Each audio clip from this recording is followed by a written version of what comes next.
OTB AM. With Gillette.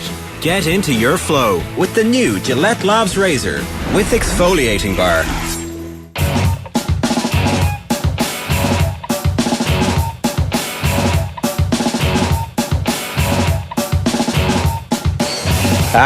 There we are.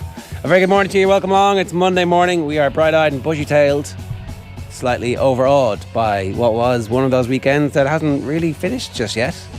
Big NFL game tonight, Tom Brady versus the Dallas Cowboys. And that's the least of the things that we have to talk about today, because literally every second that you looked up from your phone to the telly and from your telly back to the phone, something amazing had happened. Colm, good morning to you. Sure, good morning. Shane, good morning to you. Good morning, how are things? Very good, yeah. I mean, normally we would have like a conversation about some stuff, but are we not going to talk about anything at the top? I think you can just do the coming up and then we can go straight to performance rankings. Okay, because so much happened. Here's what's coming up between now and 10 a.m. this morning. We're going to get straight into the performance rankings to give ourselves a little bit of extra time. Daniel Harris is going to talk to us about a seismic Manchester derby. We have the sports news, which will focus specifically on Kerry versus Tyrone in Croke Park, which, I mean, anyway, we'll get into that in a moment. That's coming your way at 8:30, and then after that, Alan Quinlan is going to join us. An incredible weekend of rugby. Ulster not dead, Munster they're back, and Leinster still pretty good. Jenny Claffey is going to join us at 9:10. Nick Kyrgios is out. That's the breaking news. That's some of the breaking news from Australia. The other breaking news is that Eddie Jones is going to be the Australia coach for 5 years. So England versus Australia in the World Cup is going to happen. The sporting gods, they love us. I know. Who knew? All right, it's time for the Gillette Labs performance rankings. You know, that wasn't an All-Ireland winning performance. Probably should have won the game based on their second half performance. Is it a step too far to say it was the performance so far of the World Cup? Maybe not. OTB AM's performance rankings with Gillette. I'm scratching my head. That performances was just lacked that intensity. Boom. There's a lot to get into here, lads. Yeah. There's a lot to get into. I was getting messages on Twitter last night. Shane put down in the performance rankings. They lost the McKenna Cup semi-final on penalties to Derry at the weekend. But they're back, are they? They're back at it. Donegal in the first round of the championship. See what happens when you get a unified camp. Anything is possible. Exactly. No, they didn't quite make it. I sat yesterday on the couch from 4 o'clock until almost midnight. So I watched the North London derby at 4:30. I then proceeded to watch the Bills get over the Dolphins. And then I watched the tail end of the Masters snooker final as Judd Trump beat Mark Williams. So, I mean, my eyeballs hurt, my head hurts, and I don't know where to start, but let's start the performance rankings in the red with the two Merseyside clubs. Misery side, you could even say. Hey. What? So, yeah, maybe... Where were you when we were doing up the graphics, Shane? Yeah, I know. Misery side just fit perfectly, didn't it? And it's one of the stories that's kind of gone hidden across the weekend because there was so much else happening. But Liverpool, Jurgen Klopp's comments after the 3-0 defeat to Brighton, it was bad, really bad. That's the first comment that he came out with. It should have been 7. It should have been. An embarrassment. A lot of Liverpool fans I'm mates with were kind of like, this is the worst performance there has ever been from Liverpool, which was a bit of a stretch, but you'd certainly say it's up there with poor performances under Jurgen Klopp, for sure. After 18 league games, Liverpool have scored fewer goals, conceded more, won fewer points and have a worse goal difference than at this stage of any previous full top-flight campaign under Klopp. So is this the worst moment for Liverpool under Jurgen Klopp? Potentially. What is it, 9th in the Premier League table at the moment? And not only that, but as you say, Ger, like outplayed from start to finish at the Amex. Could have been much worse. Evan Ferguson got in there with a little assist against the team that tried to sign him at the same time Brighton were there. They've dropped 26 points in the league this season, 4 more than across the entire campaign last year. That'll tell you how big this slide is. Like, a lot of the pundits are kind of saying, is this Liverpool tired from all the battles in recent years with Man City? There's potentially an argument in that. They gave it all last year. You felt like, you know, they were challenging on 4 fronts, won the 2 cups, and then just petered out. And then this season, it's just... It's hard to see where their motivation lies. Because you look at the likes of Virgil van Dijk. Now, there's justification to the argument of the injury. So they have Van Dijk out, Diaz out, Jota, several others. That's had an impact, especially at the weekend there, you'd imagine. But it's just individual mistakes, isn't it? Well, I don't know if that individual mistakes thing is always shorthand for I haven't a clue what's going on. I'm not saying you, but with the managers, yeah, are like, sure. It's a Frank Lampard trope back in the day. Whenever things are going awry at Chelsea, it was always individual mistakes, and then Tuchel came in and the individual mistakes stopped. So I mean, I think the problems at Liverpool are befuddling at this point when you consider that, we thought it was maybe, the absence of Sadio Mane bringing that energy to the front line, and then it was like all the midfielders all collectively failing at the same time, and then it's like, well, the centre-backs don't seem to be as good as they used to be, and that's a general malaise all over throughout the team. The injury profile definitely not helping, but I can't remember as precipitous a collapse from a team who were the best in Europe to now also rans in the race for fourth. They're not also rans in the race for the Premier League title. Like, can anybody make a case for them to finish in the top four this season? At this point? Not really. It's gone, isn't it? They're 10 points off United, who are fourth, with the same amount of games played. Look, that's catchable because there's still another game to go before we reach the halfway point. If United had been beaten at the weekend, right? Yeah. You could have made a case. But now that United are winning, in the way that they're winning, with the confidence that they have, I don't think you can make a case for them to finish in the top four. Yeah. Which leaves, the massive, massive Champions League game as like the whole season riding on it. Like, you look at the Brentford game 2 weeks ago and they lost 3-1. You look at the Wolves game in the FA Cup, Brighton, which they blew away. Brighton, Brighton's just obviously happened. Yeah, but like there's so many of these games. Sorry, my microphone's shaking there, but it's just nervous because there's so much happening. The opener, like Alexis McAllister was involved, intercept Matip's pass, and you're thinking, Matip, that is shocking. So there's been moments in Liverpool games now where like this team just is so disjointed. I'm just looking at the formation. So they had 4-3-1-2 on Saturday. Oxlade-Chamberlain behind the front two of Salah and Gakpo, but they just weren't at the races. They were imbalanced. They were poor. Jordan Henderson as well was fairly blunt, similar to Klopp. He was like, what went wrong? He was asked what went wrong, and he said everything. It hasn't been right for a little while now. I'll take responsibility. We're pretty low on confidence. The energy level is low. I mean, that's pretty damning. Your captain's coming out and saying we're low on confidence and the energy in the team is low. Which, why is Liverpool any? Why is their energy any lower than any other team? I mean, they all had the World Cup to contend with. Alexis McAllister was one of Brighton's best players of the weekend, and he went all the way in the World Cup. So, I mean, energy is just an excuse, isn't it? A shout out to Solly Marsh's finish for his second goal. For sure. That was amazing. I like that. Are we sleeping on that? Shout out to Roberto De Zerbi for getting the most of the Solly March. He didn't score at all last season. Roberto De Zerbi scored 4 now. Like, 4 already.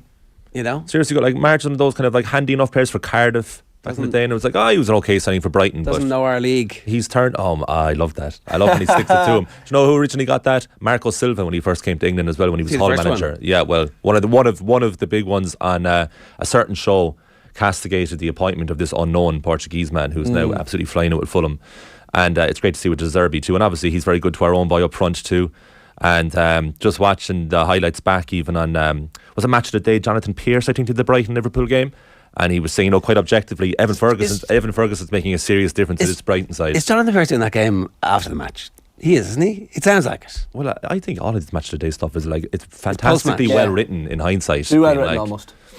Yeah, unless you have incredible foresight as a commentator. I suppose, why would you do it during the game? It doesn't make any sense. You just do the... Well, if you have the time, but that game was... That was a 3 o'clock game, wasn't it? So you would have had time. Yeah, you would have had time. It's obviously post-match. It's very knowing. Yeah. My favourite Jonathan Pearce was Robot Wars. Remember that show? I do. Yeah, I knew that would be your favourite. Yeah. I used to enjoy the Robot Wars. Always comes across as so angry, so disgruntled with modern football as Jonathan Pearce. Well, also, he famously commentated on the Eric Cantona Kung Fu kick, wasn't he? I care not a jot of his talent. Yeah. He should never play again. This man is a disgrace. Now Ferguson has 2 assists, right, in the Premier League. And both quite handy assists because he just passed the ball to someone who ended up doing something unbelievable. But it all counts in the stats. And it's great. Premier League great to see. But De Zerbi's doing a great job. And for Klopp, like, you mentioned the stats there, Shane, like, there's so much you can say. Like, they haven't kept a clean sheet in the last 8 games. But also, I think the biggest takeaway altogether is Klopp saying this is the worst game ever in his managerial career, ever. And remember 2 years ago, we were all like, he's going to leave. He's going to go. He doesn't seem like he's up for it. Then last season, they were brilliant. And now it's back to that conversation again. But I think he wants to stay. I think he wants to see his contract out. What happens after Klopp? That's the thing. Is it a rebuilding? Like, a lot of people are saying that this is a rebuilding phase for Liverpool that is about to happen. I don't know. Is it that bad that they have to now start from scratch, start from zero? And well, it's not scratch. They still obviously have Mo Salah. I mean, unless they decide to cash in on Salah at this point, because like Salah looks a bit sad without Mane. He looks a bit sad without his creative tension partner. It's like, I kind of miss the yin and yang. I miss the Liam and Noel. Do you know, he gets on probably too well with Darwin. You must have a theory on Liam and Noel getting back together now? Well, that I Noel's, mean, I woke up to that news on Saturday morning. It was very sad. Is it happening? well, No. The personal news of Noel Gallagher. Very sad. All right. Yeah. his marriage His appears marriage to be is over. ending after 11 years. And they were going out for Alright. 22 years. But now I was thinking, well, I was talking to a fellow who said, well, like, you know, if he needs the money now for whatever The legalities are money. coming I up. didn't even think of the money. Oh as yeah, he's going to be motivation. like, let's do it, yeah. Because Of course. and apparently that's why the rumours are circulating in the last few months that he's far more open than he used to be. He was on that pub talk with Ray Parlour and the other lad. And when Ray Parlour was doing his corona and shot for the Queen.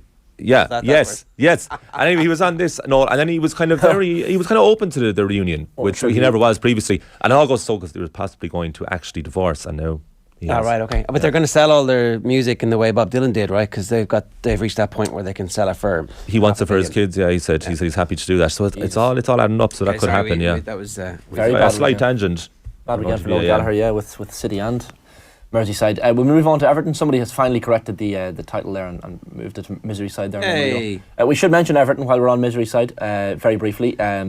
James Ward-Prowse, shocker, scoring a stunning free kick. 2 goals for him in the second half.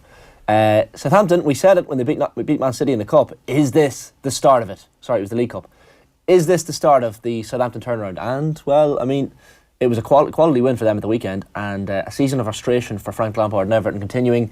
Enough concern at the club. The safety of the board wasn't given the green light, so they didn't show up to the game. So they were afraid of their own safety.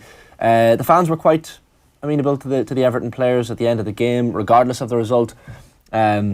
You remember 9 months ago when Everton avoided relegation with that win over Palace, and it's just party all around at Goodison Park. And now you're looking, start of January 2023, things just aren't good. I mean, Lampard got the dreaded vote of confidence last week from Farhad Bashiri. How long will that last? I don't know. But if results keep continuing, and if you look at the bottom of the Premier League now, the 3 teams on the same number of points at the bottom, 15 points, Southampton on the bottom, Everton second bottom, and West Ham in 18th position. So 3 teams that I don't think anyone would have predicted at the start of the year. To see Yerry Mina confronting the Everton fans afterwards, he was quite happy to talk to them. They were quite happy to talk to him, and it was getting quite passionate, and he seemed to keep his cool. But it's I'm kind of surprised that Frank Lampard's still in a job. I really am. But maybe the distraction is actually the board directors being told to stay away. That Lampard might be one of the lesser problems at the club at the moment, and that's the fans seem to be certainly aiming their ire towards the upstairs parties rather than the man in the dugout too. I think a lot of Everton fans, like I remember us talking about him when he took over first, and I think one of their first games was away to Newcastle, which they lost, and they were very supportive of him on social media. Very supportive of him. There was somebody else was going to get the job, and they were like, no, we want Lampard. It was the I know here. Yeah, I think it was Garcia, wasn't it? And he interviewed first, and then he came out bizarrely before the decision was made, saying, I think I can do great things with this club. And then 24 hours later, Lampard was appointed, which was a bit of a shock at the time. But the Everton fans, certainly online, were very supportive of the man. They were. If say a Roberto De Zerbi figure had been up against Frank Lampard, would the Everton fans in their wisdom have gone for Lampard? I mean, how do we know the other guy wasn't a De Zerbi in waiting? Possibly. He definitely deserved it. The top 3 odds now in this. The next Everton manager, next permanent Everton manager. The odds. So at third place, this has changed over the last number of days. Roberto Martinez 7-2, Wayne Rooney second favourite 3-1, and the favourite at 2-1 is Sean Dyche. So I mean, Dyche is the favourite to take over Everton if and when Lampard gets the sack. If the results continue, you'd imagine, as you say, Colm, it could be fairly soon that Frank Lampard finds himself out of a job. He'll get another one. That's the way football works. I'm not sure. Will he? There's not that He's many. already had 3. There's not that He's many flying jobs through left for him. him. He is flying through. No, he'll get something. He'll get something. But I'm starting to wonder, is he that bad, or is this Everton side just not good enough? I actually thought he signed okay. Like his 2 centre halves are very good for that level, Tarkowski and Cody. So that was like a pretty smart acquisition. Level? Premier League level? For that level of the Premier League, yeah. I thought it was a smart acquisition. Like Jordan Pickford's a good keeper. Like Patterson's a good right back. Then you have Coleman as well on that side. Like they have a few handy enough players, but then the further you go up the field, it's just not a very threatening final third squad. Yeah. And I would be fascinated to know how, say, a tactically evolved coach, how much more they would be getting out of this Everton side. But with Lampard, he kind of seems to stop turning on his players as much as he used to. Remember last season, he was constantly throwing them under the bus. I think he realises now that maybe they're not so bad. He's stuck with them. Maybe they're not so bad. It was Vitor Pereira who was going to be the manager they were going to appoint. Sliding doors. He's at Flamengo at the moment. That's the way it happens. Just appointed. He was at Corinthians before that. So I don't know. Like, look, Everton. Who's going to give us? Who's going down now? I think Southampton will go down. I think Bournemouth will go down, and I think potentially, whisper it, Leeds United. Oh yeah. The Leeds fans I know are they say that they feel like there's no hope. It's just avoiding relegation at this stage. They're on edge. Do you remember I got ridiculed for mentioning Palace about 5-6 weeks ago? Yeah. That's ridiculous. Leeds on it. So they're 12. Yeah. Did you? I did. Yeah. I said everybody from Palace down is in trouble. They're 7 points ahead. Any one of them could sink like a stone. And since then, Palace is sinking. It's just that the teams around them aren't great. They have United at home on Wednesday night, Palace. So that's a. Also, you know who we haven't really talked about at all much this season is David Moyes at West Ham. Like, this is kind of falling massively flat, really, really flat. And same with Brendan Rodgers at Leicester. Yeah.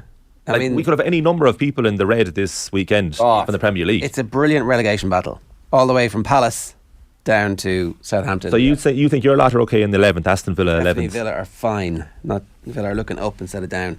They're only 3 points ahead of Palace with one more game played, Ger. So I mean, they're but their form is 4 wins and 6. True, fair. And the new manager's come in, who's a grown-up. Fair, yeah. Getting good stuff out of the players. Like Emery. Move on. Yeah, just before we do, I'm going to get to some of the YouTube comments. They were active and ready. They were waiting for us this morning. John Hoare, before we even started the show, hey lads, Casemiro, best defensive midfielder in the league. Pogba out, Casemiro in is the biggest change in Man United performance. It's not. It's not the biggest change in Man United's performance. Having a manager who knows what the fuck he's doing is the single biggest change at Manchester United. We all know it, and you can't.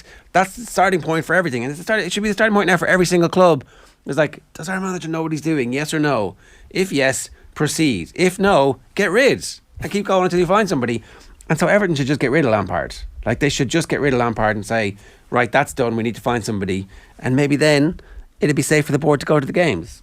I don't have any children. I know you do, Ger, but and Colm, you don't just yet. But I think if I had a child tomorrow, that you know of, yeah. If I had a child tomorrow that I was told about, I think I'd call them Casemiro. I think they'd be Casemiro Hannon.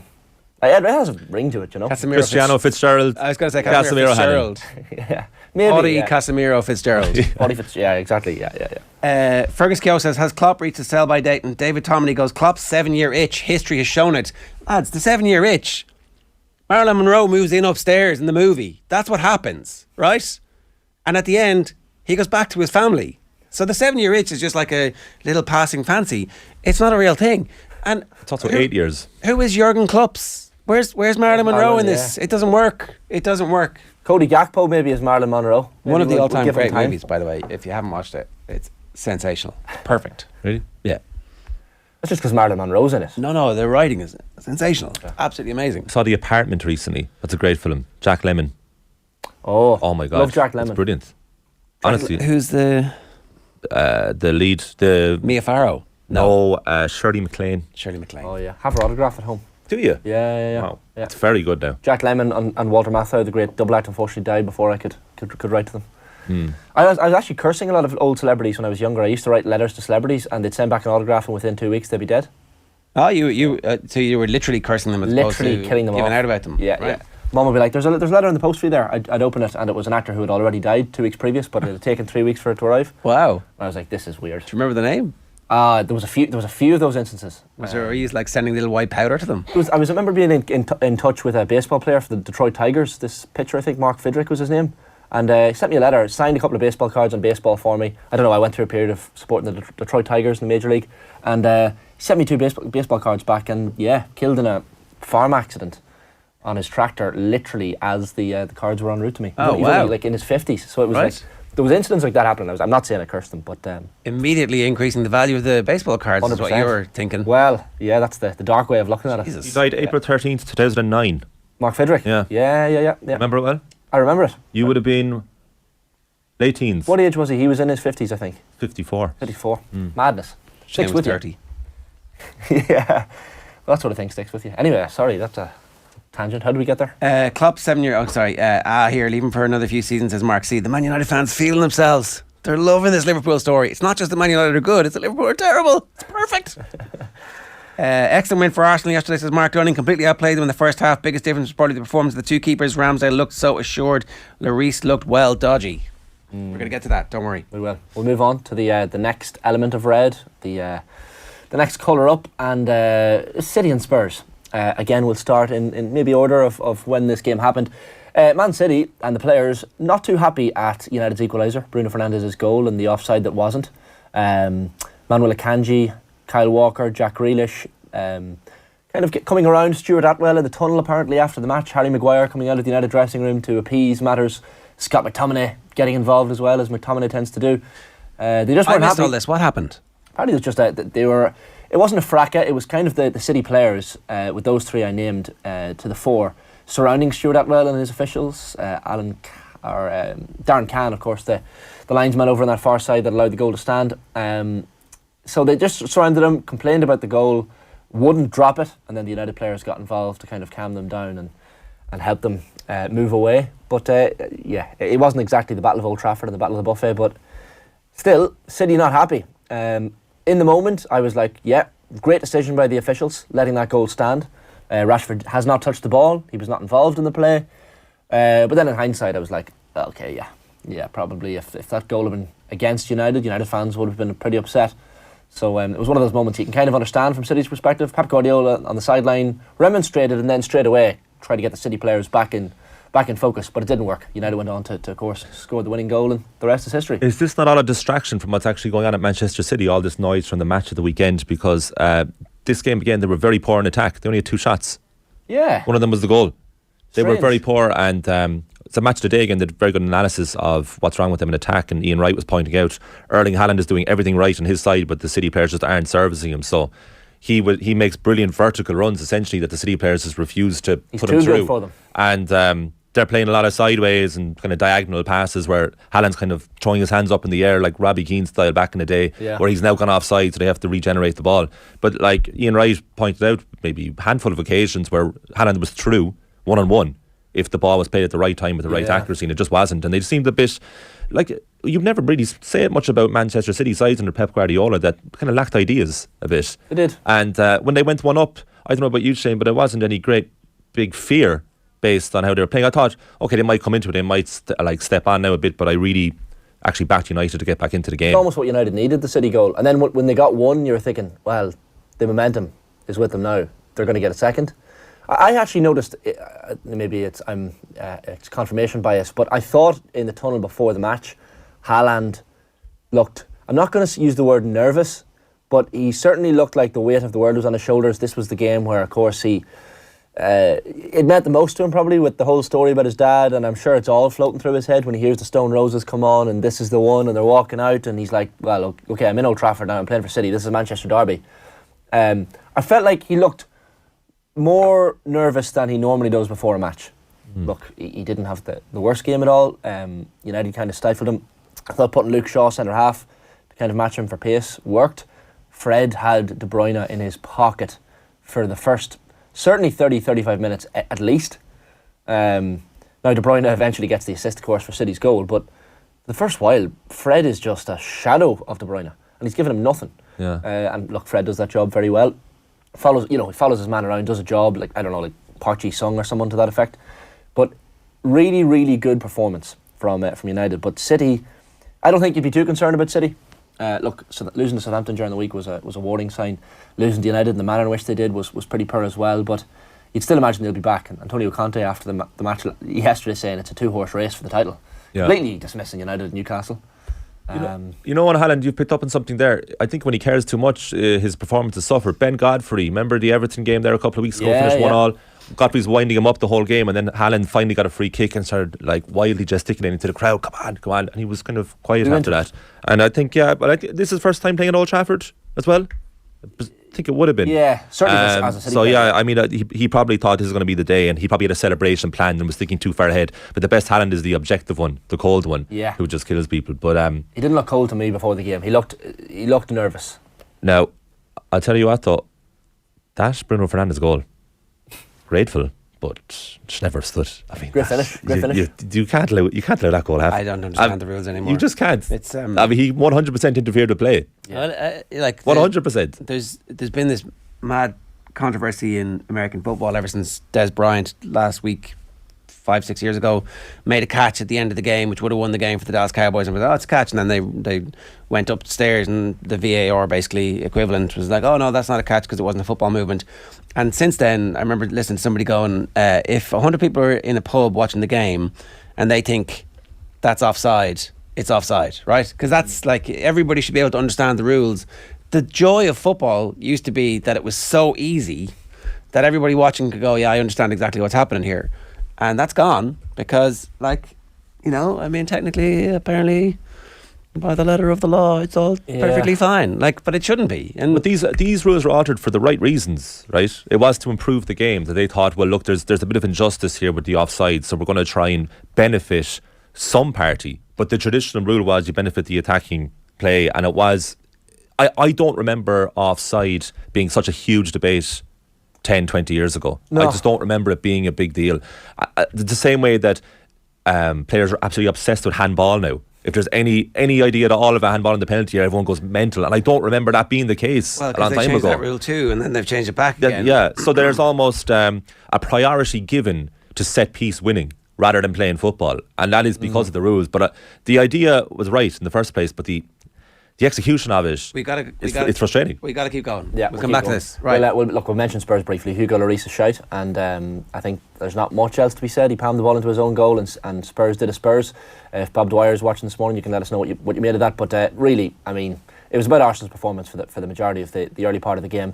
Lloris was just crap. And to point it in complete direction of the other way, Aaron Ramsdale had a brilliant game for Arsenal. So it was a tale of two keepers. First win at Spurs for Arsenal since 2014, but we'll come back to them in the green. Junior final in the GA, lads, in the amber this morning. I mean, Fossa's performance deserves to be in the green, but then the discipline and the disciplinary breaches on both sides probably are the reason why we've put this final, generally speaking, in amber. It was a bit shocking to watch towards the end. So 19 points to Fossa, 113 to Stewartstown Harps, the Tyrone team, as you mentioned, the Kerry-Tyrone battle. Stewartstown finished the game with 11 men, 4 players sent off, 3 of them on straight red cards in the second half, 2 fellas sent off, 2 Cliffords in fact for Fossa. It was just one of those strange, bizarre games, especially towards the tail end. It's still in the melting pot, so you're wondering why Stewartstown are doing this, but the really sickening moment was, a lot of people will have seen it now. If you didn't see it live, you'll have seen it on Twitter. Anton Coyle with a sickening hit on Paudie Clifford, Paudie Fitzgerald, as Larry McCarthy was calling him in the post-match, handing the trophy over to him, but it is Paudie Clifford. That elbow in the face, and the worst thing about this is that this is on television. It's in front of a stadium full of people, and you're still doing something like that. Anton Coyle should be banned for a significant period of time. It's something you see quite often, and look, I know when Tyrone and Kerry clubs come together, there's an extra element of spice. There's a little bit of hatred there as well, but there's no place in the game for that. And look, a lot of the red cards, you could say, was it a red card, was it not? Paudie Clifford in his speech afterwards, I think we might have a clip of that, do we, of Paudie Clifford's speech. Here's a look at what Paudie Clifford had to say after the match. To the referee and to his officials, obviously a tough game there to ref at the end. A good job other than the end when I was wrongly sent off. Just unbelievable how I was sent off. But a great job all around. A great job all around, yeah. Apart from the bit where they sent me off. But I Have a Dream. That's up there with I Have a Dream speech, isn't it? That's one of the great speeches of our times. Jesus, what was the Churchill one as well? Yeah. It's the incredulity in his voice, isn't it? Yeah. It's like the fact that he goes back again and says it. Totally I just can't believe I was sent off. It's total verbalisation of his thoughts. You can't celebrate this because you're condoning attacks on referees, according to my Twitter feed. I was like, I mean, come on, everybody. It was just funny because think of the children. Yeah. Think of the children. It's like, fair play. The whoever is the match director, I think it's Nematon doing those games, right? But they were straight over to the referee with the footage. It was like, and they weren't cutting away from it. And they were also like, I don't know if you saw the aftermath. Like the Stewartstown players and management team are still in with the fuss of players complaining after the game. There was none of the like. incredible interviews, I thought, from David Clifford in particular, where he's like, there's so much riding on this. That's all that is. That's all. I don't bear any grudges to them whatsoever. We're going to play a clip of that in a minute. Like, he straight away is understanding exactly what's going on and why it's like that. But at full time, many of the Stewartstown players and backroom team were still in Lippy and like chippily giving crap to Fussa. Bad losers, really, really bad losers in that instance. And I mean, I don't know, it just seems to be it's in the water, Ger. Go on, say it. Why always Tyrone? Yeah. What is it about Tyrone football culture that results in this? There's something like people from Coal Island up in Tyrone call it the island, but there's something island-esque about the entire county of Tyrone. Now, as a Monaghan man, I can say this: we're border counties. My granny is from Tyrone. I live 10 minutes from the border with Tyrone. And would you go and like just play friendlies with them, or are you like, no, because we don't want to be beaten black and blue?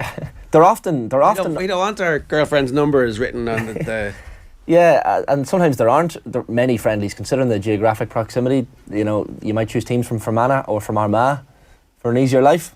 I mean that disciplinarily speaking, but I mean it was one of those things yesterday where you're like, look, Tyrone's edge and their bite and their little bit of aggressiveness is what has probably brought them so much success through the noughties, even up to now, the All-Ireland a couple of years ago.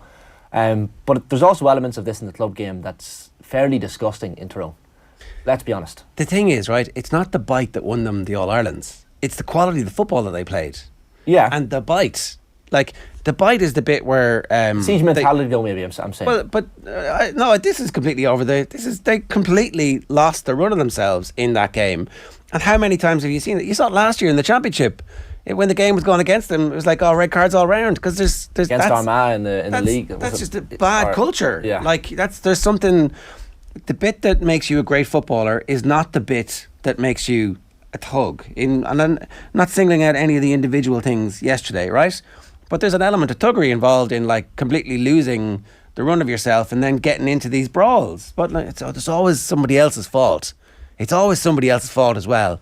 The victimhood that we see constantly is like, oh, they started it. Like, it's funny how there's just this strain of consistency that seems to be Tyrone. And like, here's the thing, some of the best football performances we've seen in the last 20 years have been from Tyrone Gaelic football teams when they're just playing football, like they did against Kerry in the noughties. That team was sensational. They were absolutely gifted.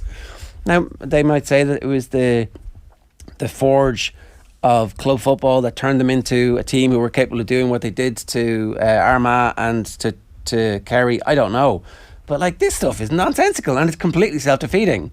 They were still in the game. They'd handled Clifford relatively well, even though he kicks 11 points. You're like, you any team going out will go 11 points. That's about, if we can keep everybody else quiet, that's about, we might be able to win this game. And they managed that, except in the last 10 minutes where they completely lost their discipline, and then they couldn't take it at the end. Like, they lost their discipline. They got all the red cards, and then they're the ones chippy at the end. Yeah. Come on. What are you doing? Was it Hamlet? Something is rotten in the state of Tyrone. I don't know. There's just... And look, I like Tyrone. I just said it. My granny's from Bala. I'm always not in a Cloy. I love Tyrone. Yeah. I thought they were the team in the noughties. Yeah, what are you doing? What are you doing? They make it hard to love them when there are moments like this. And look, Stewartstown players probably, a lot of them will wake up today and go, yeah, okay, that was a bit much. Maybe if we kept our discipline, we could have won the game. I don't think they will. No? I don't think they will. I don't know. It'd be interesting to hear. Maybe not from a moral perspective, but from a, we could have won the game if we'd all stayed in the pitch perspective. Well, I mean, but like, I don't know. I know. Tyrone lads, come on, let's be having you. What is the story? Yeah. Why does this happen to you so often? It's a bit concerning, isn't it? But yeah, that was the disgraceful part of the game, and then Clifford's season: 20 goals in 187 games from 187 points from 34 games with county, club, district, and college in the 2022 to 23 season. He's ridiculous. But also zero sense of getting carried away with it. Like just like so calm in the aftermath. It was incredible how calm he was in the interviews that he did with TG Carr and he did with Aisling, and like Paddy not calm. No, for sure. I still can't believe it. Neither of them will play a minute of the league, will they? And the wry smile of definitely Clifford was like, oh, we'll be off for a couple of weeks, 3 or 4 was Yeah. what he said in the interview with Ashling. It was like, I'll be off for a couple of weeks. And then he was like, no, actually, no. I'm going to have 3 or 4 weeks off now. He missed the Kerry holiday. He did, yeah. Both of them was worth it, wasn't They it? played him in the pre-season tournament last year. Remember that? Yeah, madness. I'd be surprised to see him in the league at any point. Maybe towards the tail end of the last couple of games he might appear, but he deserves a break. If any 11 footballer- scores from 12 attempts as well. Here. He was pretty good. Almost Passed at the end though for a goal. But Yeah. almost I'll give it to another him. highlight reel where the keeper comes out and gets caught in possession, and it like he reminded me at times yesterday of Pele. There's the Pele miss. Pele was always like trying to score the great goal. There's the one where dummy. yeah. Yeah. And it just goes over the crossbar, and that would have been another like for him at this stage, for anything to make the highlight reel, it has to be out of this world because he's got so many of them. That was one, and then there was another bit where he reminded me of the real Ronaldo in his it's either the early Barca or the PSV days where there's lads pulling his jersey, Barca, and they're water Barcelona, skiing yeah. off the back of him. Bobby Robson manager on the sideline. There's literally exactly the same thing happening Yeah. yesterday where they were pulling his jersey and the referee's like, advantage because I think you're going to score, Yeah, and then it's he does first half. score, and it's like, yeah, no problem. Not to be too hyperbolic, but is he the best ever for you? I mean, it's definitely Too early to tell, is it? I don't know, is it? Because look at his last 12 months. I mean, he couldn't have done more. You would say that like already he's in the conversation, Yeah. and it's now just a matter of making sure that like the He's going 4 this rate. All-Stars already puts him in that conversation. You know, he's clearly on a trajectory that is taking him past anybody else we've ever seen. If That's- his career ended tomorrow, where would he sit? Well, it'd be like James Dean if his career ended tomorrow. There'd be a sense of enormous loss for us as sports fans about what we would miss. So I'm wishing him all the best and enjoy the break on the beach wherever it takes you, David Clifford, and we're really excited about what's coming next. Well deserved. Do we have another clip, or do you want to just move on to Green? No, go ahead. Move on. Someone comments, Chippy, right? Diego Simeone should manage Tyrone. Diego Simeone wouldn't have a patch. He'd be going up there to learn. He'd be on one of those, like, when he quits Atletico, you know the way everybody goes around the world, they all go and visit the All Blacks, and what does this no decade rule mean? Diego Simeone would be straight into club football in Tyrone going, what can I learn, lads? Yeah. Show me, how do you get away with this stuff? We were talking about tackling school for Owen Farrell. Shithousery school is in the Tyrone GA Centre. They of should Excellence. open that up. That's They should where open this, that up yeah, in that's, charge. that's like, what the lessons are. Yeah. So, 20 grand an hour. Yeah, I mean, look, Malachy O'Rourke should manage Tyrone. Concentrate on the football, lads. Let's win something again. Although they did win the All-Ireland a couple of years ago, and they look fairly dangerous this year, Tyrone, I have to say. In the McKenna Cup final, the competition that they love. We'll move on to the Green, lads. We'll get back to Clifford, no doubt, during the sports pages a bit later on. Munster, and we'll, of course, touch on this with Alan Quinlan this morning as well. But Munster's performance of the weekend, second half surge by Northampton Saints to almost come back in this Heineken Champions Cup Pool B game. 27 points to 23 for anyone who's in Thomond Park. Let us know on Saturday night. First half red card for Jack O'Donoghue. You're thinking this is going to be a tough evening for Munster. But they now lie fourth. So all the drama and the fear and the loathing that happened towards the start of the season and before Christmas there. I mean, it's all okay now in the state of Munster. 24 points up at the interval, thanks to those brace of tries from Gavin Coombs, solo score from O'Donoghue before he was sent off. And that sending off really led to Northampton Saints' comeback in the second half. James Ram and Tommy Freeman scoring for Northampton after the break. Not the great Tommy Freeman, of course, but the other Tommy Freeman from Northampton. And Finn Smith adding 13 points from the boot as well. They just couldn't quite get the comeback going, Northampton, but it was a really good performance. And you're looking at the age profile of some of the Munster team. I saw this commented on at the weekend, like the likes of Keith Earls, Peter O'Mahony, Conor Murray, Dave Kilcoyne. But then there's young players like Coombs, like Casey, like Daly that are coming through, and maybe the next generation of Munster players doesn't look so bad. And it seems that South Africa A win back in November was a bit of a turning point. Everyone remembers the atmosphere there, so it feels like that was maybe the moment at which Munster pushed on. I think maybe the moment was getting rid of Johan van Graan and accidentally and all as that was, and putting Graham Rowntree in, because there's no way that Van Graan would have picked the team that Rowntree picked. And we'll talk about this with Alan Quinlan in a couple of minutes. So if you're catching this on podcast, make sure you get over to the OTB Rugby feed and subscribe to that, because something has changed, specifically in the team selection, and we'll deal with that. No Conor Murray in the matchday squad, no Keith Earls in the matchday squad, as you've said. So we'll talk about this a little bit later with Quinlan. But if you're a Munster fan, we'd like to hear you this morning. 0879 180 180 is the WhatsApp number, or you can leave a comment on the YouTube stream at Off the Ball AM on Twitter as well. Yeah, touch briefly then finally on the two teams that deserve the positivity out of the Premier League weekend. Manchester United and Arsenal. We'll start with United, of course, from Saturday afternoon. Casemiro, I mean, enough said really. United still believed, as you said, Colm. It was even when they went a goal down, there was the faith that seemed to be there in the stadium amongst the home fans, and when the equaliser, albeit controversial, went in, United pushing on to win the game wasn't really that surprising. Marcus Rashford, unbelievable of late. His performances have been exemplary. His goal scoring is just there, and that's what United need, especially when Anthony Martial doesn't look fit. Wout Weghorst watching the game with his kids in the stand. Some smirks in the crowd from him, because that's probably the type of player United need. When you look at the game at the weekend, it was just something. There was something missing up front, and now finally they got the 2 goals that they needed. I said Fred did a brilliant job on Kevin De Bruyne. When Alejandro Garnacho came on, he added a bit of liveliness and changed the game as well.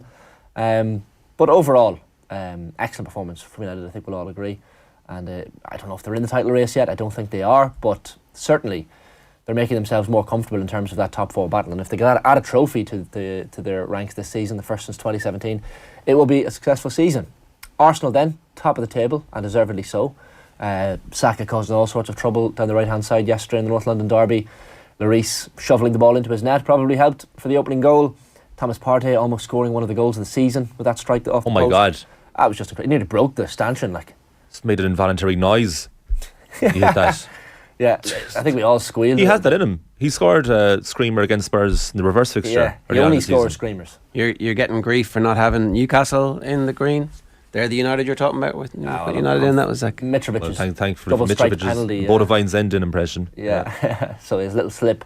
But yeah, Newcastle for sure. They're thereabouts. They deserve it. And ugly scenes at full time at the Tottenham Hotspur Stadium that we should mention as well. The Spurs fan kicking Ramsdale in the back, and Ramsdale. I was wondering why he was so animated towards the end, but when you see the replay, that's exactly why. Well, Richarlison as well. Well, yeah, was winding him up.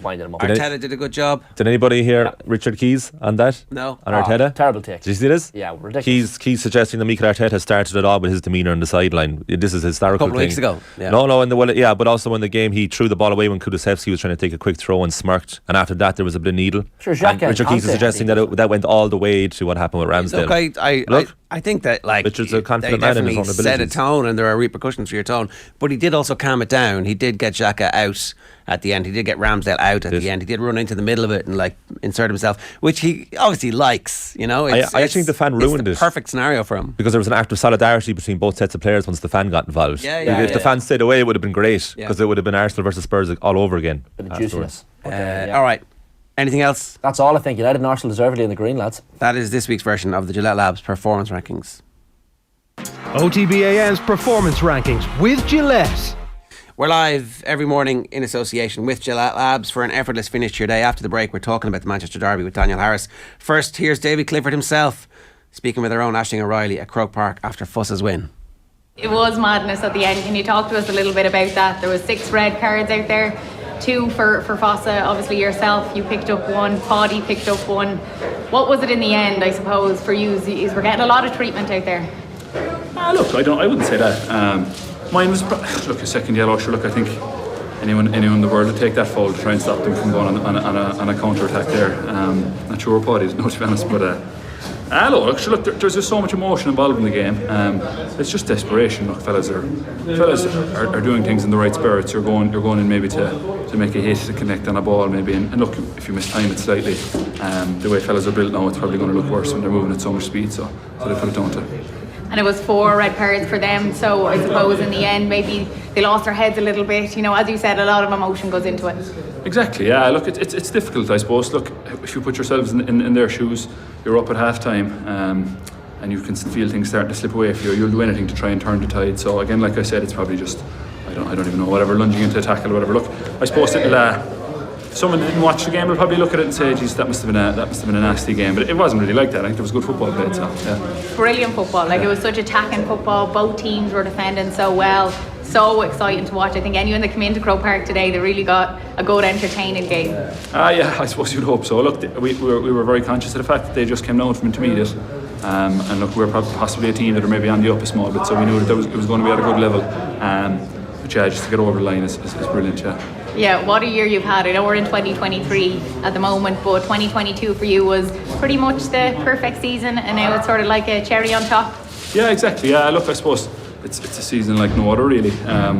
But I suppose the main thing it does is it makes you hungry to come back and have more success, because you can see the enjoyment you get after the games, like the crack for the weeks after the games is class. So you're kind of anxious to do that again.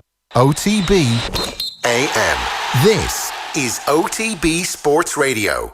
The Koigig Pod on OTB Sports. I've had to basically say to them, if I can't get childcare, I'll not be coming to training. If a Sunday was to come and obviously if Ivan was at work or whatever and I couldn't get childcare, then I can't even play that game. It's mad to think of, really. It seems kind of archaic. It actually hasn't progressed at all. Keep up to date with all the WSL action every Tuesday and subscribe to the feed in the OTB Sports app now. OTB AM. With Gillette. Get into your flow with the new Gillette Labs Razor with exfoliating bar. It is 15 minutes past 8. There has been a surge in our audience anytime we talk about Manchester United just recently, because there is now irrefutable evidence that they are back. Daniel Harris, good morning to you. Hello, good morning. They are back, aren't they? Back-ish, I would say. Winning derbies is obviously good, and this winning run is excellent, but we have seen something similar to this under Mourinho a little bit and under Ole a little bit, but it does look like there's a little bit more permanence to the way that they're playing now. So United aren't back until they start winning stuff, but it does look like they're on the road. I think the thing about being back is at least you're competitive for stuff and credible. I think under Mourinho, the football was just so difficult to enjoy, whereas this is different. The manager wants him to be creative with the ball. He's taken the left back and put him in centre back, and all of a sudden the centre back's job is to thrust forward as opposed to being shouted at if he goes over the halfway line. And it's ironic that it is Luke Shaw who has blossomed into this titanic attacking centre back. Only Erik ten Hag had the vision for this. I mean, he is on a roll at the moment, Ten Hag, where almost everything he tries is working. But it comes, I guess, from a solid base, because we talked on here quite a lot over the last season. Because I was thinking about this before I came on this morning. There were two things we talked about quite a lot. One was me constantly saying, I promise you these players aren't that bad, and that's why I hate them so much. And I think we're seeing quite a bit of that now, that the players that we've been saying for quite a long time can really can play football, are playing football. That's some of the players like Luke Shaw, like Marcus Rashford. And the other thing we've constantly been batting about is who should the next manager be? And it really, in this case, came down to a choice between Mauricio Pochettino and Erik ten Hag. And Pochettino, in some ways, had a stronger CV to get the job. But I found myself constantly leaning towards ten Hag, because even though I like Pochettino, I think he had the personality to do the United job. My concern with him was that we'd seen the best of him, and also that United needed to recruit someone as manager who was able to compete with Guardiola and Klopp, who were obviously the best guys at the time, rather than someone who perhaps had proved himself to be not quite as good as them already. So even though I didn't know enough about Ten Hag to confidently predict that this was the right bloke, it felt like he was a better fit than Pochettino, because it felt more like he was the coming man, even though they're similar ages, just their career trajectories have been slightly different.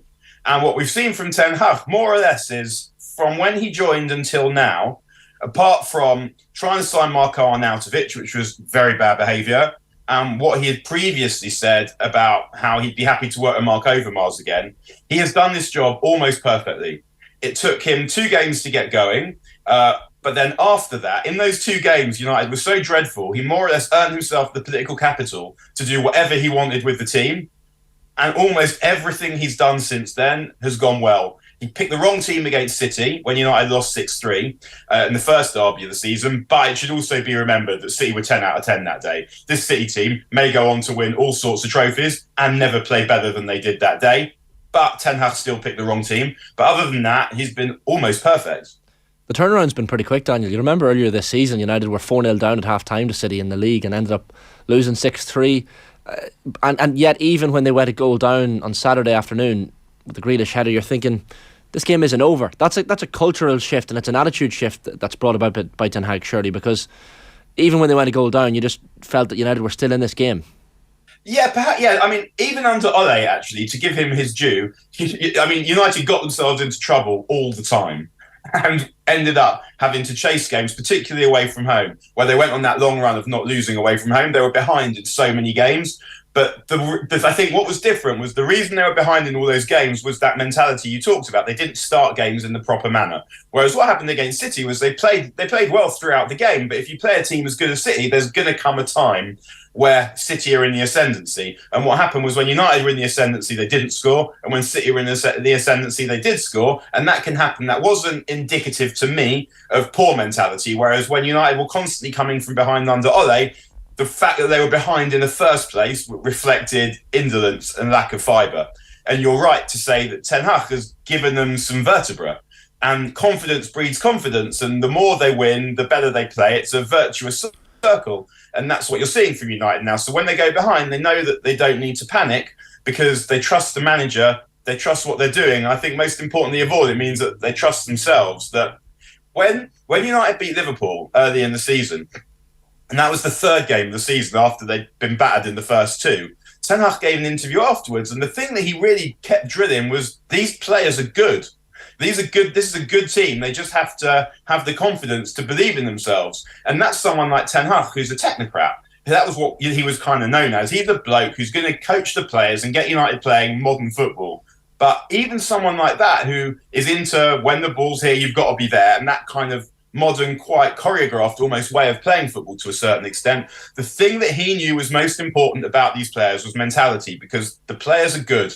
It was about their ability to perform under pressure and to perform with consistency, to have that remorselessness that means that every time you get on the pitch, you play with full intensity and full effort. And he's getting that now. I was saying earlier, I think a lot of United fans, including myself, will be considering changing or naming their first child after Casemiro, Daniel, with the performances that he's been coming out with. I know Bruno.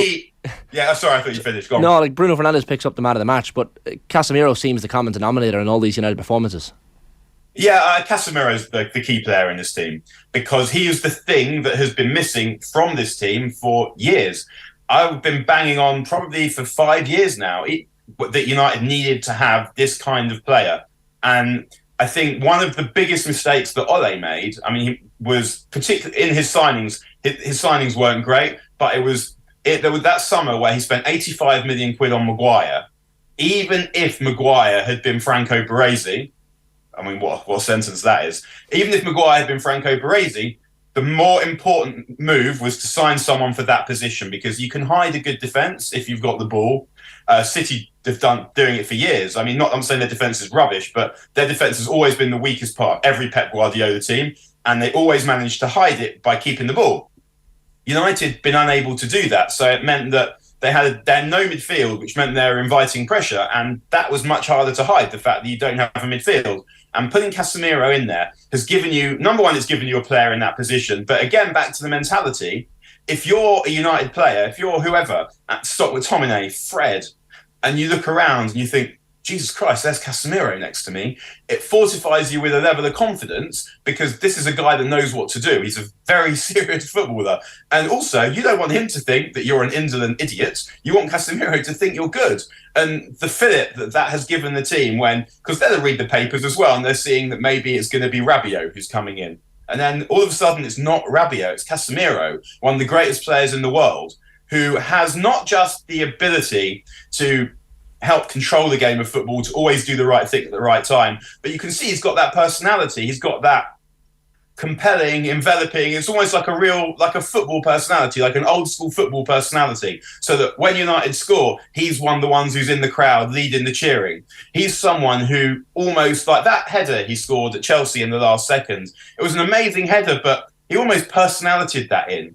Because someone without that kind of aggressive, confrontational, competitive charisma doesn't score that goal. And that competitive charisma is one of the things this team was lacking. And Casemiro has just given you everything that wasn't there before in terms of technical ability, in terms of tactical ability, and also in terms of the mentality to be a leader in the team. And then when you remember that behind him is Raphael Varane, suddenly that looks like a very serious spine of the team of players who not only know how to win but expect to win, and that has a massive effect on the players that they play with and also the players that they play against. You see these two giants of the game standing there, and suddenly that is not going to be an easy evening anymore. The Eriksen grafting him into the team as well, it's a a perfect storm of players who want the ball at all times, who have the technical ability to take it in difficult scenarios and to make sure that you still have it even after you've been pressed. There was stages in the first half in particular when City were quite dominant in terms of possession, and Manchester United would be able to play the ball through the midfield and keep it, as opposed to it breaking down because it was Fred and McTominay who were being tasked with controlling the tempo of the game, and that just wasn't their skill set. The wrong players were being asked to do the wrong things, and now you've got the right players generally being asked to do the right things, and players who we kind of had written off. You take Aaron Wan-Bissaka for a start, but then also like the notion that Luke Shaw could be not just a competent centre back, but somebody who's actually going to have a positive impact on the game in possession. It's transformative, and I think it speaks to the wider sense of that you use the autocrat to describe Ten Hag, someone who has a distinct vision for what everybody is supposed to do and is drilling that constantly. That's the key thing here. Yeah, I think one of the things that Ten Hag had that really none of the other managers had is competition for places. What you had under Mourinho and under Ten Hag and under Ole is you'd pick a team, and then certain players would play well, and Mourinho would keep picking the same players because he wouldn't pick the ones he hated, and Ole would swap out the players who played badly, bring in some other ones, then they play badly, and then you just keep going round and round and round. Whereas what Ten Hag's got is he's got the good players that Ole had, and to it he's added some more good players. And so it's now the case that if you miss a game, even if the reason you miss games is because you're busy winning the World Cup, unlucky, you lose your place. And the fact that that's Lisandro Martinez is a player who Ten Hag loves. He bought him. He kept faith with him when he had a couple of rough games. Martinez was then brilliant. Doesn't matter. And that gives all the players a certain level of confidence because they know the manager trusts them, but they know if they don't play well, they're going to be sitting at the side. And Luke Shaw, you talked about, he's one of those who it was always mentality with him. I mean, I remember when Louis van Gaal was saying, this is the year of Luke Shaw, just before he did that, he had that terrible injury. But with Luke Shaw, he's one of those players who all the things that you would want, technically, physically, were there, but his personality was not naturally one of those that is given to elite level sport, where you have to be relentless, you have to be cruel, you have to be remorseless, and you have to keep doing it every day in training and every game twice a week. Luke Shaw wasn't that. He's not a natural Casemiro. But what happens is when you put him in a team and the team's working and he's playing regularly, he's found that kind of strength. And he found it for a little while under Ole, then he lost it. And then under Ten Hag, he lost his place to Malacia, and presumably he had to think that the manager has signed someone to play my position who is quite a bit younger than me. If I don't play well, I'm gone. And he's responded to that challenge. And the more, it's that same virtuous circle, that the more you know that your place is under threat if you don't play well, the more, if your mentality is not right, it can fire that mentality, because otherwise you've got a massive problem. You mentioned Eriksen, just the beginning of the question. I probably wouldn't have played Eriksen in that game. I would have played Anthony and I would have played Fred, because I wouldn't have wanted United to get overrun in midfield like they did the last time they played City. But obviously Ten Hag knows more about football than I do, and what he did was he decided that the goal threat of Anthony was not as important as the control of Eriksen. So suddenly, as you say, you've got all these players that want to take the ball, and more than that, they know what to do with the ball when they get it. And that gave them the opportunity to control the game, and that's not something United have been able to do against anyone good, under anyone, post-Fergie, apart from Ten Hag. And that's what been one of the biggest changes, in that United won at City twice under Ole, and they played really well in both of those games, and they were the better team, and I felt, and they deserved to win both of those games. But what they're getting now is the ability to actually be the team that decides what happens in the game, to be protagonists, as the kind of foreign managers often like to say, in one of those words that you never think about using to do with football until you hear someone whose language isn't English say it, and you think, oh, that's actually a really good way of talking about it. And United are now able to be the protagonists in the big games, and that's because of the way that Ten Hag has got them playing, but also the personnel that he's choosing for those games, and constantly picking the right teams at the right times. Yeah, I think the Bruno conversation is interesting to have as well. People are saying, oh, Ronaldo's gone, Bruno's back, and it's like, I don't think that's just it. I don't think that I remember, I think Miguel Delaney had the somebody referred to Bruno as tactically anarchic, and I got the sense that Solskjaer in particular was a manager who was of the Roy Keane school. You're a professional footballer, you're really good, you go out and do your job. And that was the level of instruction that a lot of players got. And for a time, Bruno really responded to that. And now it looks like Bruno is a world-class player who is getting better as a function of the system, as opposed to just a player who's going to have moments in the game. And that's a transformative thing as well, because all of a sudden he's a 7 out of 10 every week, and 7.5, an 8.5 out of 10 every week. And it's to a pattern of play where everybody else understands, okay, if he does that, I can do this. And actually Rashford gets better, and even Martial or whoever gets better as a result of it. Yeah, with Bruno, I guess I didn't agree. I spoke to Miguel about this. I didn't agree with him on that point. I felt that Bruno was playing that way because that was the way he had to play. That basically everything went through him because there wasn't anyone else who it could go through because who the other midfield players were. So his job was to make goals happen. He has a genius for making goals happen. So he would get the ball and he'd keep trying stuff and he'd often give it away, but that was his role in the team.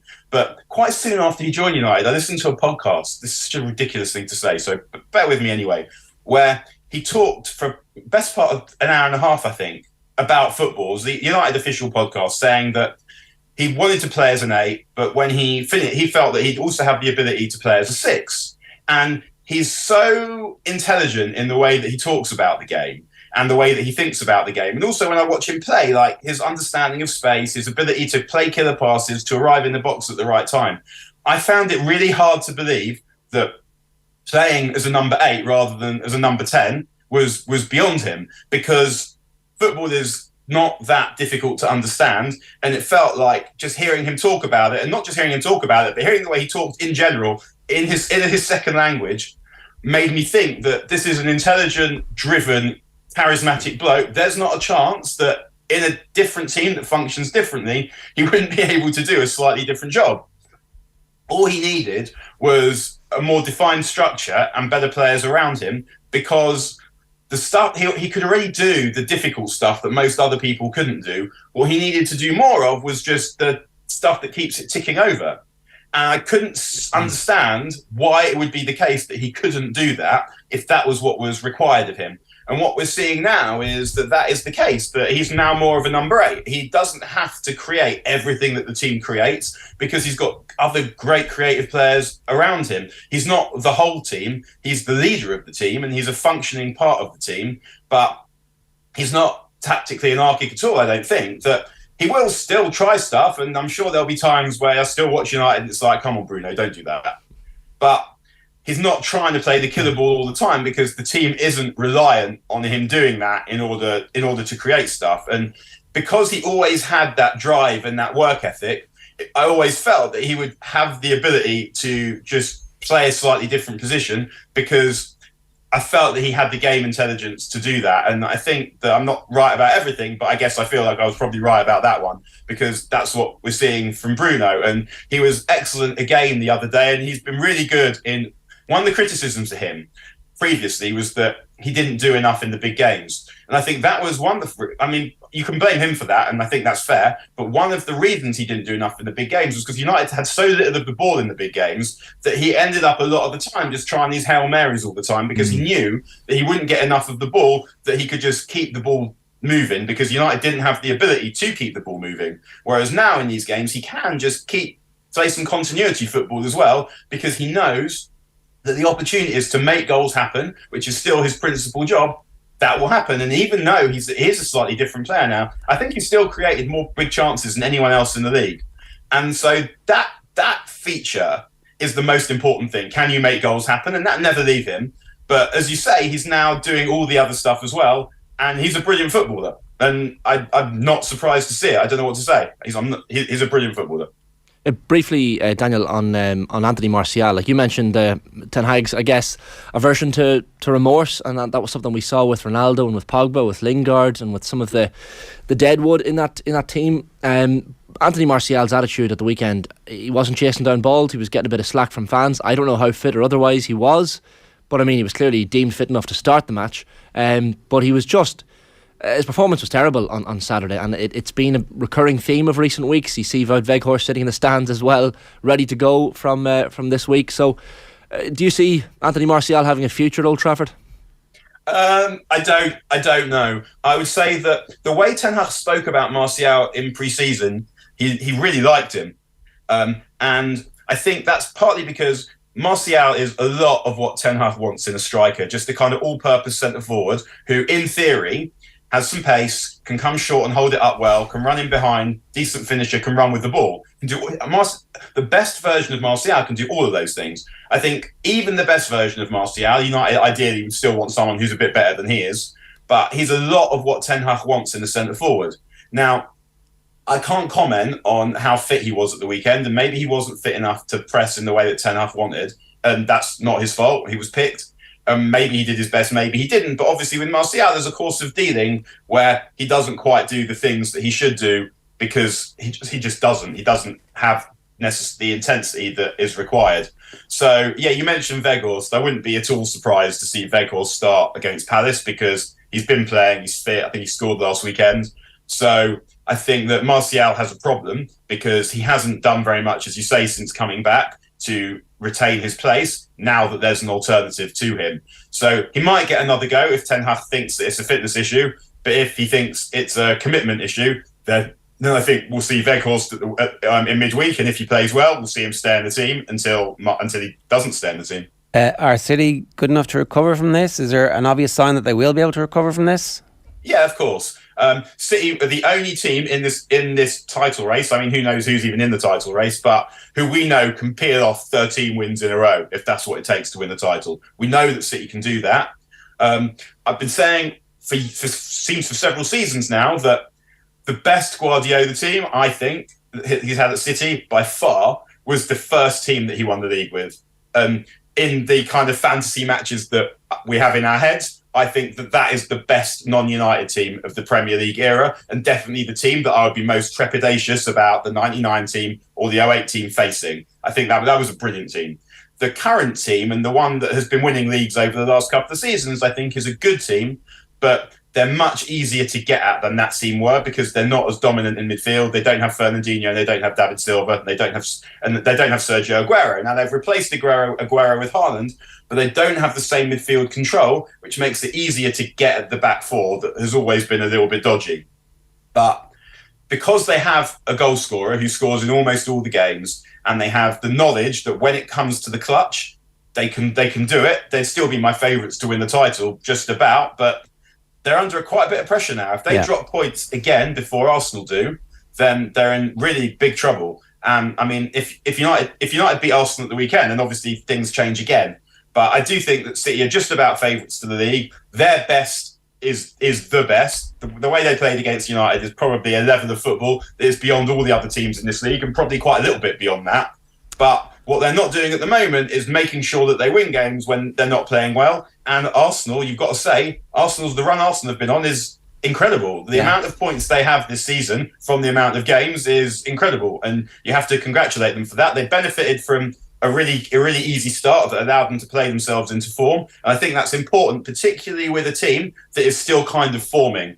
I always think back to United in 06-07, where people didn't think that they were going to win the league. They had a really friendly fixture list in the first 10 games. They won loads of them, playing great football, and then they went on from there. And I think Arsenal got that too, and they're now rammed full of confidence, and they're going to be hard to stop, I think. All right. Daniel, good stuff. Thanks a million.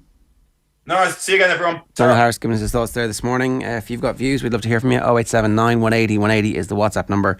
Or, of course, you can always leave a comment on the YouTube stream. Now, we do want to tell you about a brilliant charity event that's happening at Rascals Brewing Company in Inchicore this coming Wednesday. That's January the 18th. It's called Manawsome, celebrating the success of Irish women in sport. It's all to raise money for Women's Aid, and it'll feature an array of brilliant speakers, including the World Cup bound Republic of Ireland defender Louise Quinn, Irish hockey legend Roisin Upton, former MMA champion Aisling Daly, and plenty more. And it'll be hosted by our own Aisling O'Reilly. Tickets are €20 and all proceeds will go direct to Women's Aid. Go to rascalsbrewing.com to get your tickets now. At 8:39 this morning, we say good morning to Colm Mullaney. Col, good morning to you. Good morning, lads. How's it going? The weekend was busy, but the morning has also been busy. Yes, Australian Open tennis is on. The reaction to all the weekend sport, but it was a colossally, like the amount of sport on this weekend was colossal by any stretch. I didn't know where to look for half of it. Yeah, it was just one of those great weekends, and lots happening this morning as well. Came in to the news that Eddie Jones took the Australia job. I mean, is it just me, or is rugby becoming a bit more like football now in terms of departing with managers at a quicker rate? That's two big nations. Well, David Rainey made it through the November internationals, and that France game was sensational. But just looking through the results, they were beaten narrowly in a couple of games that they lost, and they won narrowly, obviously, in a couple of matches as well. So I mean, it wasn't a crisis by any stretch. Could easily have beaten us. Yeah, exactly. It's a bit of a risk, isn't it? Going with Eddie Jones this late. I would think so. Yeah. I mean, Eddie Jones. Although Eddie Jones, short term, while he's in and inspiring / cajoling / whatever else, getting people ready and making sure that they're doing their work in the short term is fine. But they've signed him for a 5-year deal. He's going to take them through to the next World Cup, which they're hosting. And he's also involved with the women's side as well, which is an interesting departure in terms of the appointment. I just wonder how much of an impact can you have on a team in that space of time, particularly in a sport like rugby where it seems to take a little bit longer to impart your ideas on the team. But his quotes haven't taken the job. He certainly thinks that they can win the World Cup. Whether he's trying to instill some confidence into their players. Does he have to come up against any old familiar faces to do that? I think they're on course to play England in the quarterfinals. Oh, delicious. Feels a bit like Jose Mourinho going back to Chelsea. Like Eddie Jones has won the World Cup with Australia 20 years ago. No, they were beaten in the final. Oh, sorry. Took them to the final 20 years ago. Sorry, Johnny Wilkinson, if you're watching, apologies. But it just feels like a massive risk. I feel a little bit sorry for Dave Rennie in this. Like, it's January 2023. He's probably planning for years for this World Cup. Look, I understand it, and from a media perspective and in terms of something to talk about, I mean, clearly we're delighted that Eddie Jones is in the job. He must do the world's best PowerPoints. Like, yeah, 100%. There's something about Eddie Jones that that middle-aged men can't help falling in love with, like the RFU. And even after the last, when it looked like, okay, yeah, you burned bright, you got us to a World Cup final, and then, injuries cost us dearly in that final, fair enough. But that would have been a natural break. And it's like, no, I can do this again. Absolutely. Don't worry, I've got my plan is we're going to win the World Cup. And now it's like 2 interviews, I think, like one with 5 Live and one with somebody else. And all of a sudden Australia like, Eddie Jones, oh my God, you're the man we always wanted in our lives. Come on. Yeah. So what? Apparently America wanted him, Japan wanted him. Man in demand. I mean, yeah. What is it? The Twilight Zone. That's what it feels like. The Twilight Jones, you could say. Steve Borthwick just naming his first squad. Eddie Jones taking over Australia. Is he a Jedi mind master that just people look at Eddie? Yeah. Well, he has those WhatsApp groups, doesn't he? Credits will with do. all the other sports coaches. Yeah, he's doing something right. I mean, the fact that they gave him the women's side of things as well. He's managing a lot. You wonder, is he managing too much? Like, does he have his finger in too many pies in Australia now with this contract? Yeah, the length of the contract I think is the thing that got people. 5 years. The fact that they're giving him a guarantee. Will he still be moonlighting in Japan mid-season the way he was when he was in England? I presume there'll be a couple of books along the way as well. No doubt. Yeah, He is incredible. Fair play to Eddie Jones. Character. It certainly has spiced up that side of the World Cup draw. Yeah, certainly has. And it's going to be very interesting. But his record is good. You can't argue with it, and he has his own style of going about things. But it's going to be a very interesting year. So 8 months to the World Cup for him to try and sort things out, and it's going to be interesting to see how it plays out. But pretty surprising news, I think it's fair to say. John O'Gibbs was sacked overnight as the Claremont manager, head coach as well. Obviously, he had been the head coach when O'Gara joined La Rochelle. So you can see how difficult these jobs are to keep. And he obviously left La Rochelle and joined Claremont, thinking that was career progression for him. I do wonder if Gibbs might end up being part of Eddie Jones' backroom team. I mean, there's no reason to think that. There's never been linked before, but Gibbs obviously has a big reputation, was involved. Maybe John O'Gibbs comes back to Leinster now? Is that possible? Is he suddenly in the mix for replacing Lancaster? It looks like they're going to try and replace Lancaster from within at Leinster, but just another interesting little thing in rugby over the last 24 hours. Very certain specific types of personality, I'd imagine, get to work under Eddie Jones. Like, not everyone could do that job. That's tough. You know, being in his backroom team, you have to put up with his personality. And I think maybe if you're taking the job now, you take it to the end of the World Cup and you see how the land lies after that. A lot of teams in flux between Wales and England and Australia heading into the World Cup year. Ireland are not in flux, lads. It's coming up green. Let me tell you, World Cup year, we're going to win the World Cup. Keep counting those chickens, Shane. Keep counting those chickens. Look at the positives. What did you make of the club finals yesterday? Yeah, two very, very good games. I think the stuff that happened at the end of the Fuss Stewartstown Harps match kind of overshadowed what was a very good game of football.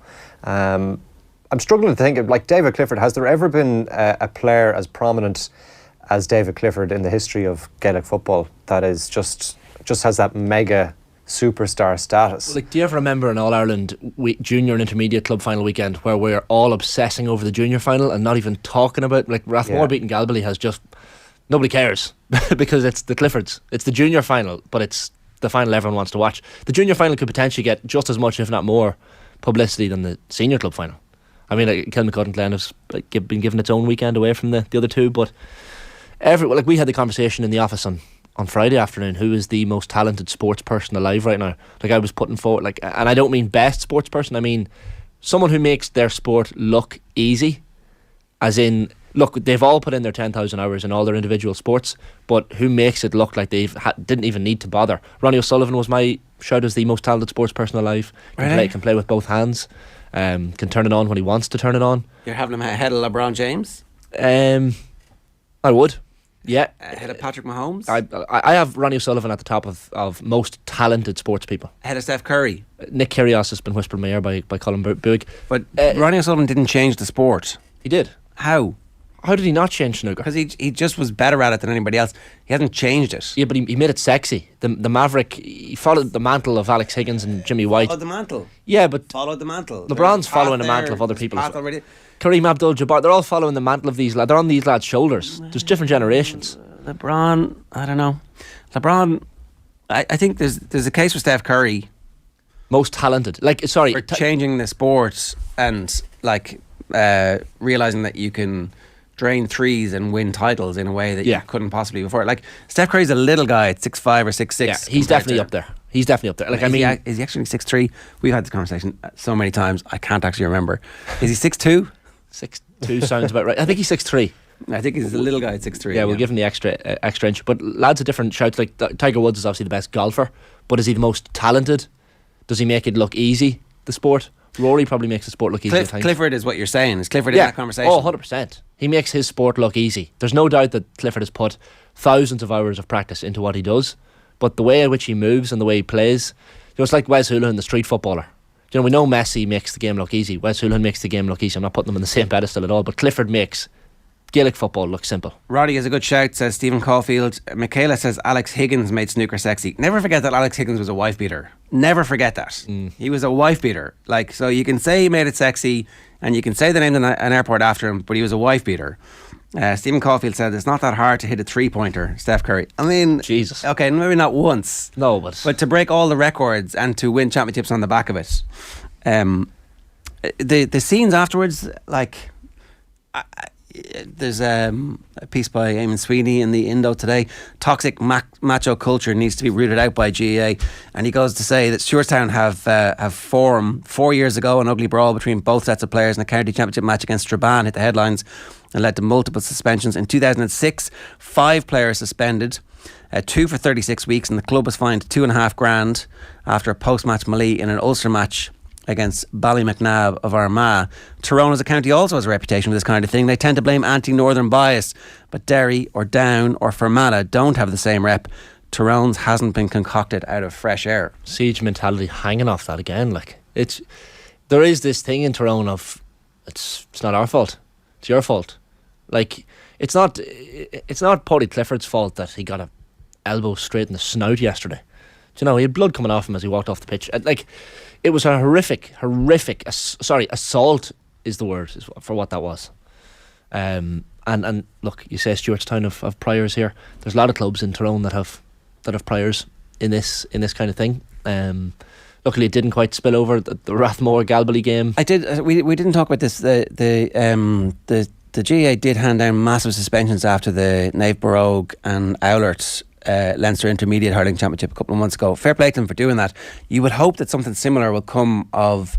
Now, like that was a much worse brawl because that ended up in the stands, and it's kind of hard to pin individual things on the. So after the match, there was still mouthing going on. There was no sense of like, oh, the full-time whistle leads to an end in this, because I don't know, it just feels like something's creeping in, some kind of is it post-COVID madness? I don't know.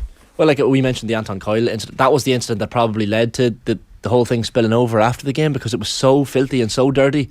Like the GA need to, I think the GA, as you said, they're starting to step down in terms of suspensions. Like, will Anton Coyle get a 96-week ban from the game, club, and like even I think that would be fair. Like that's the sort of elbow that needs to be taken out of the game completely, and the only way to do it is to stamp down heavily. Any thoughts, Carl?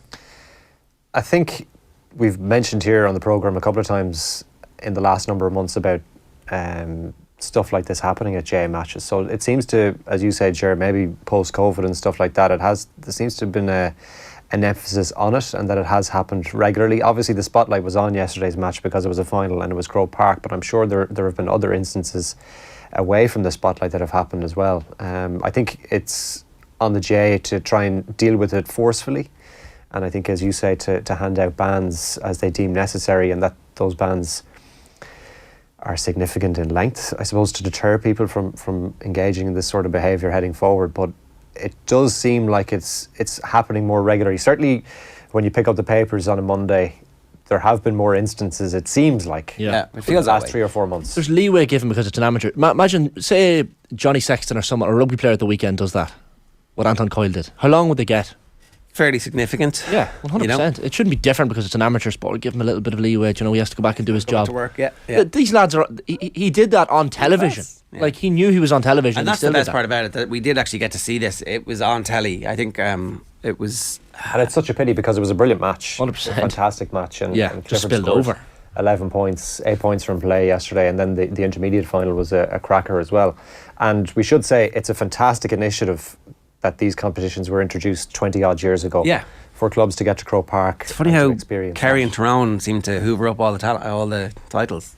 Yeah. Madness. They obviously, there's something about the way they structure their football that's really working for both counties. Carl Diver says David Clifford, the best player in the country, should make junior football look effortless. The thing is that he gets treble marked though in this in a way that he doesn't. It was at senior and county level. There was interesting quotes from him yesterday as well, and that he feels nearly a more intense pressure playing for Fussa as he does with Kerry, because I think his dad is club chairperson, his family's deeply involved. Yeah. And there's so much expected of him, I suppose. But he has delivered in absolute spades, and I think he's going to get a month off. That's what he was telling everybody. He was getting a month off. He was like, so I'm officially. He deserves it. I wonder what kind of a night they had in the Golden Nugget last night. Is that the name of the pub? There's no footage coming. That's what the sponsor is as well. Yeah. He's like, I'll see you in the Nugget. You mentioned the Kerry and Tyrone damage. Just the stat Mick Foley had up on Twitter last night. That's out of 22 finals, 11 All-Ireland Junior club titles for Kerry clubs. The next county is Galway on 2. And an intermediate, it's 7 intermediate All-Irelands now for Kerry clubs, and the next are Tyrone on 3. So Kerry have a dominance when it comes to especially junior and intermediate. Yeah, which is mad. All right, Carl, good stuff. Thanks very much. Thanks, for that. lads. Cheers. Alan Quinlan's in the studio next. We're going to chat more Eddie Jones' new job and reflect on a brilliant win for Munster in particular. First, here's Kenny Cunningham talking with Stephen Doyle after they commentated on the North London derby for Off the Ball yesterday. Here is Kenny's take on Matt Doherty's current form.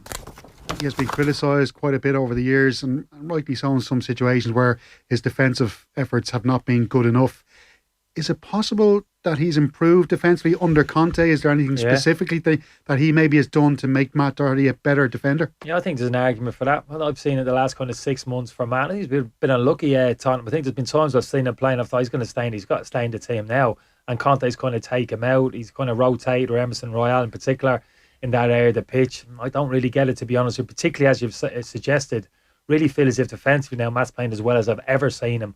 I think it's a little bit of an easy criticism at times. I think there was a stage in his career, certainly the defensive side of his game wasn't his strongest, but only because how productive, how good he was kind of going forward in attacking areas of the pitch. But certainly of late, the last 6 months, I think he's really tidied up the defensive side of the game. That's as good as I've seen him play. He's up against probably the outstanding left wing in the league this season in terms of Martinelli. He matched up really well against him. Didn't get done in any 1v1 situations.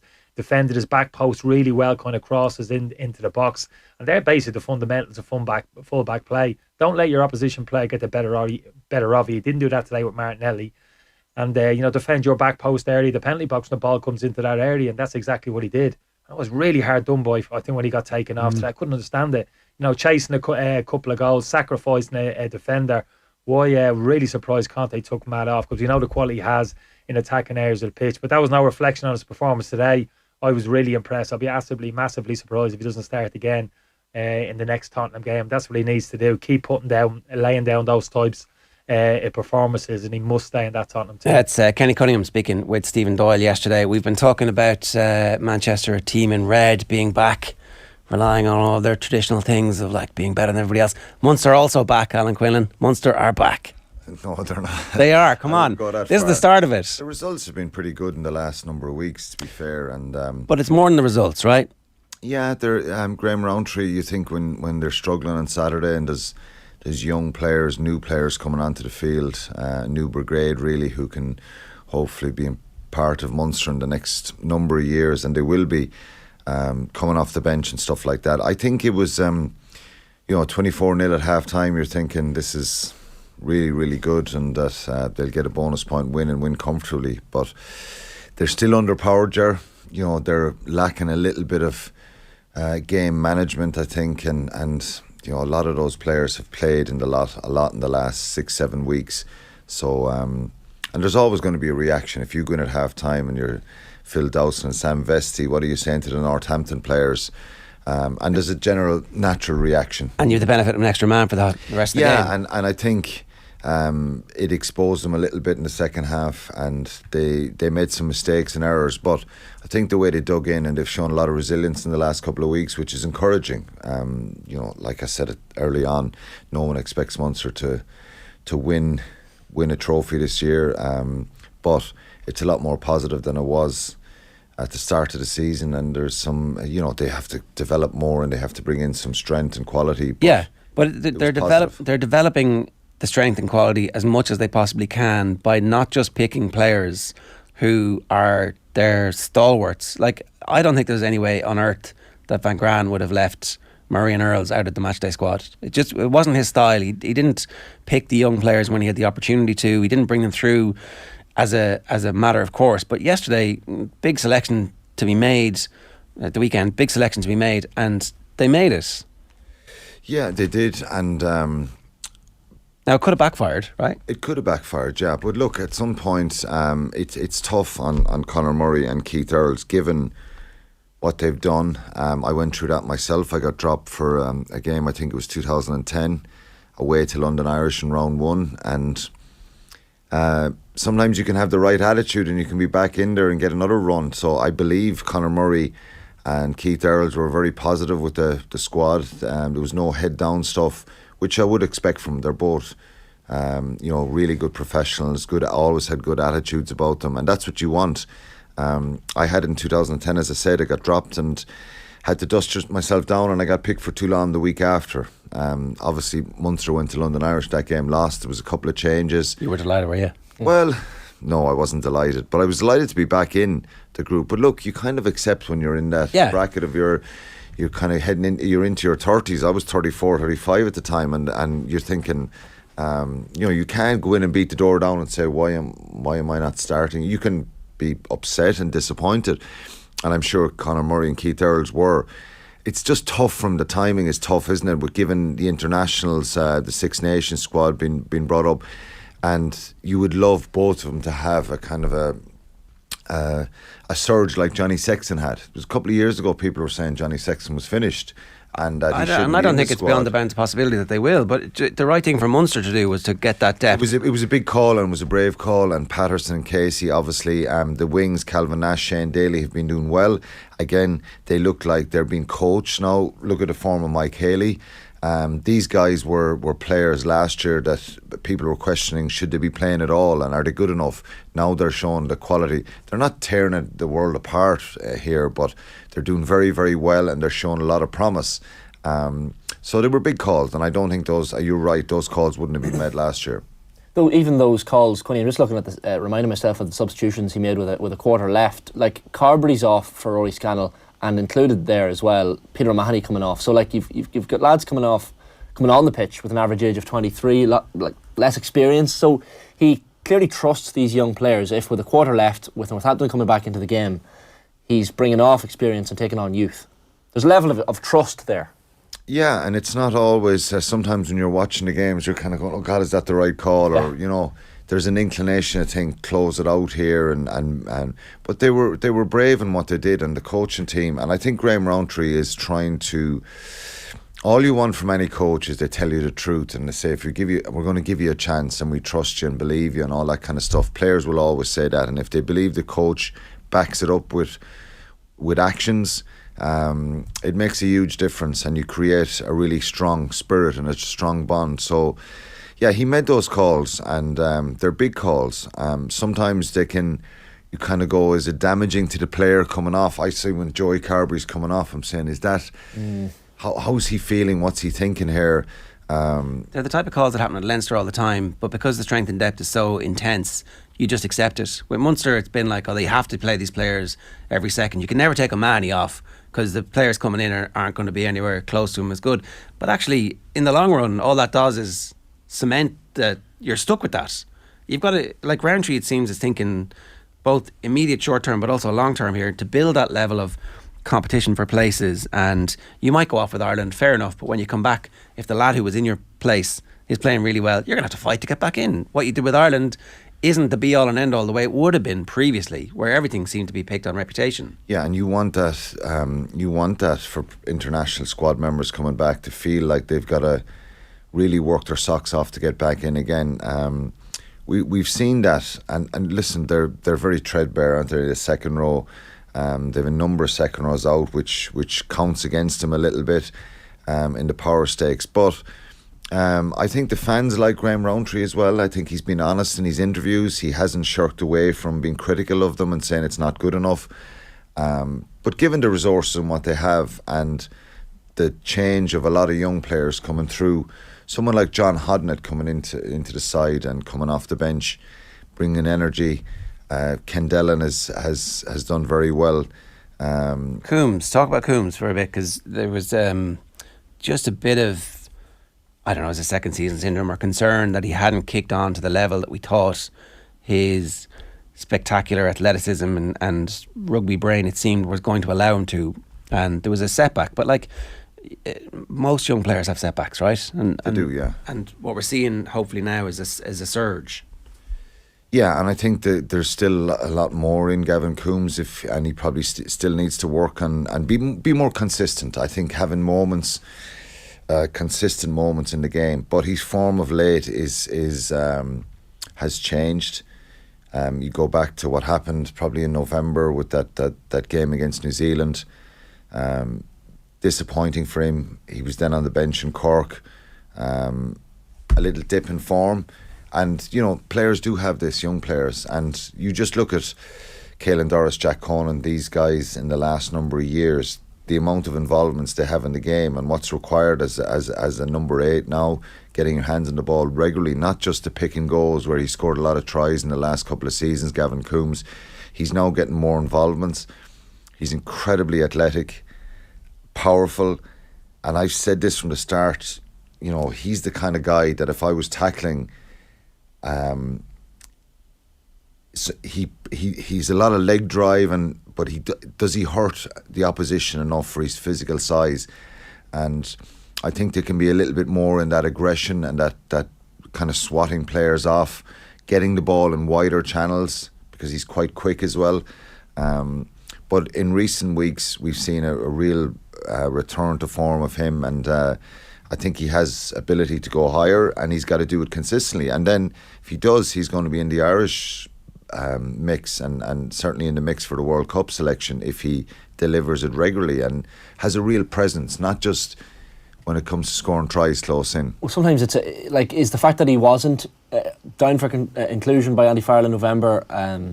Rowntree kind of hinted at that after the game at the weekend, that maybe that was the kick up the ass that Gavin Coombs needed. Sometimes players need that, Shane, and it seems to have helped him. It has, yeah, and I think he's still just without putting too much pressure on him, I think he's doing really well. He looks like he's comfortable, he's happy, he's enjoying his rugby again, and he's a very, very good player who's a big physical specimen. I just think it's those multiple involvements that Paul O'Connell and Andy Farrell love from players and need, and that's what the international game requires. And I think he's getting there, and he just needs to keep building on his game. But it's very positive for him and for Munster, and he deserves massive credit because he's still a very young player. Yeah. And look at his strike rate even from tries. Like what Zebo's on 69, he's on 29 already at 25 years of age. I mean, he's hunting down that record. He has a real eye for that try line, even though a lot of them are close in. But he's just so hard to stop there.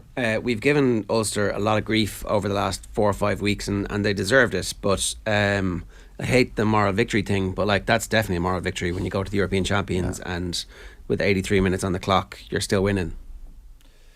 Yeah, it's been a dreadful run for them, really, as regards results. 6 losses in the last 7. So, a heartbreaking one for them because I think they probably could have and should have won that game.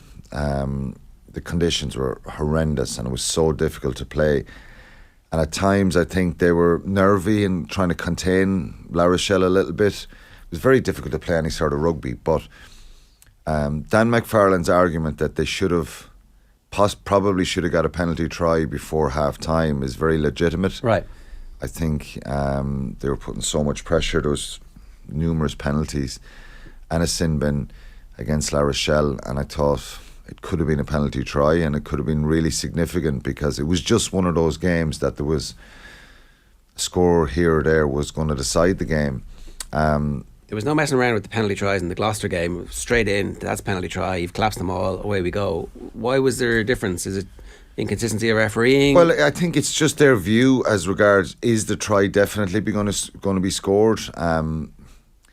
Watching them back again, I think certainly one of them looked like Ulster were going towards that line. Nick Timoney drops one as well, which is just, it sums up that unfortunate kind of those little breaks that you need in a match. Is this a turning point for them though, where they go to a match where we expect them to get hockeyed and it's going to be complete disaster, but actually they're coming away from it thinking... I don't know, Ger, to be honest, because they're pretty brittle at the moment mentally, and that's understandable when a lot of stuff has gone against them in the last few weeks.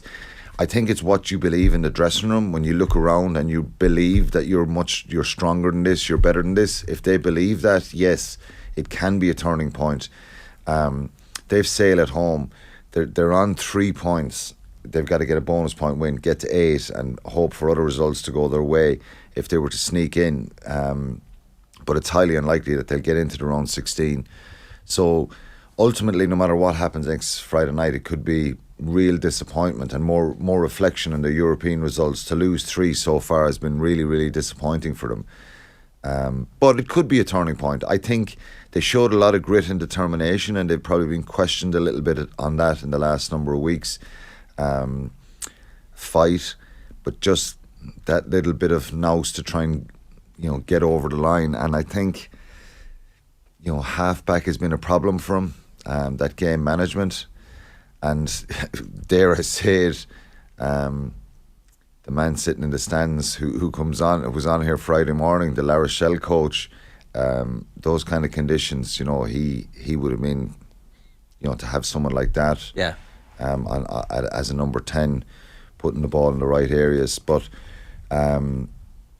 they've had their issues, but I think they can take something out of it, and they need to try and find a bit of energy this week and get a bonus point win against Sale, who themselves are kind of clinging on. Dan McFarlane was linked with the Leicester job. I hadn't seen that, and then he's asked about it in the aftermath, and he's like, yeah, I've seen those, I love my job here.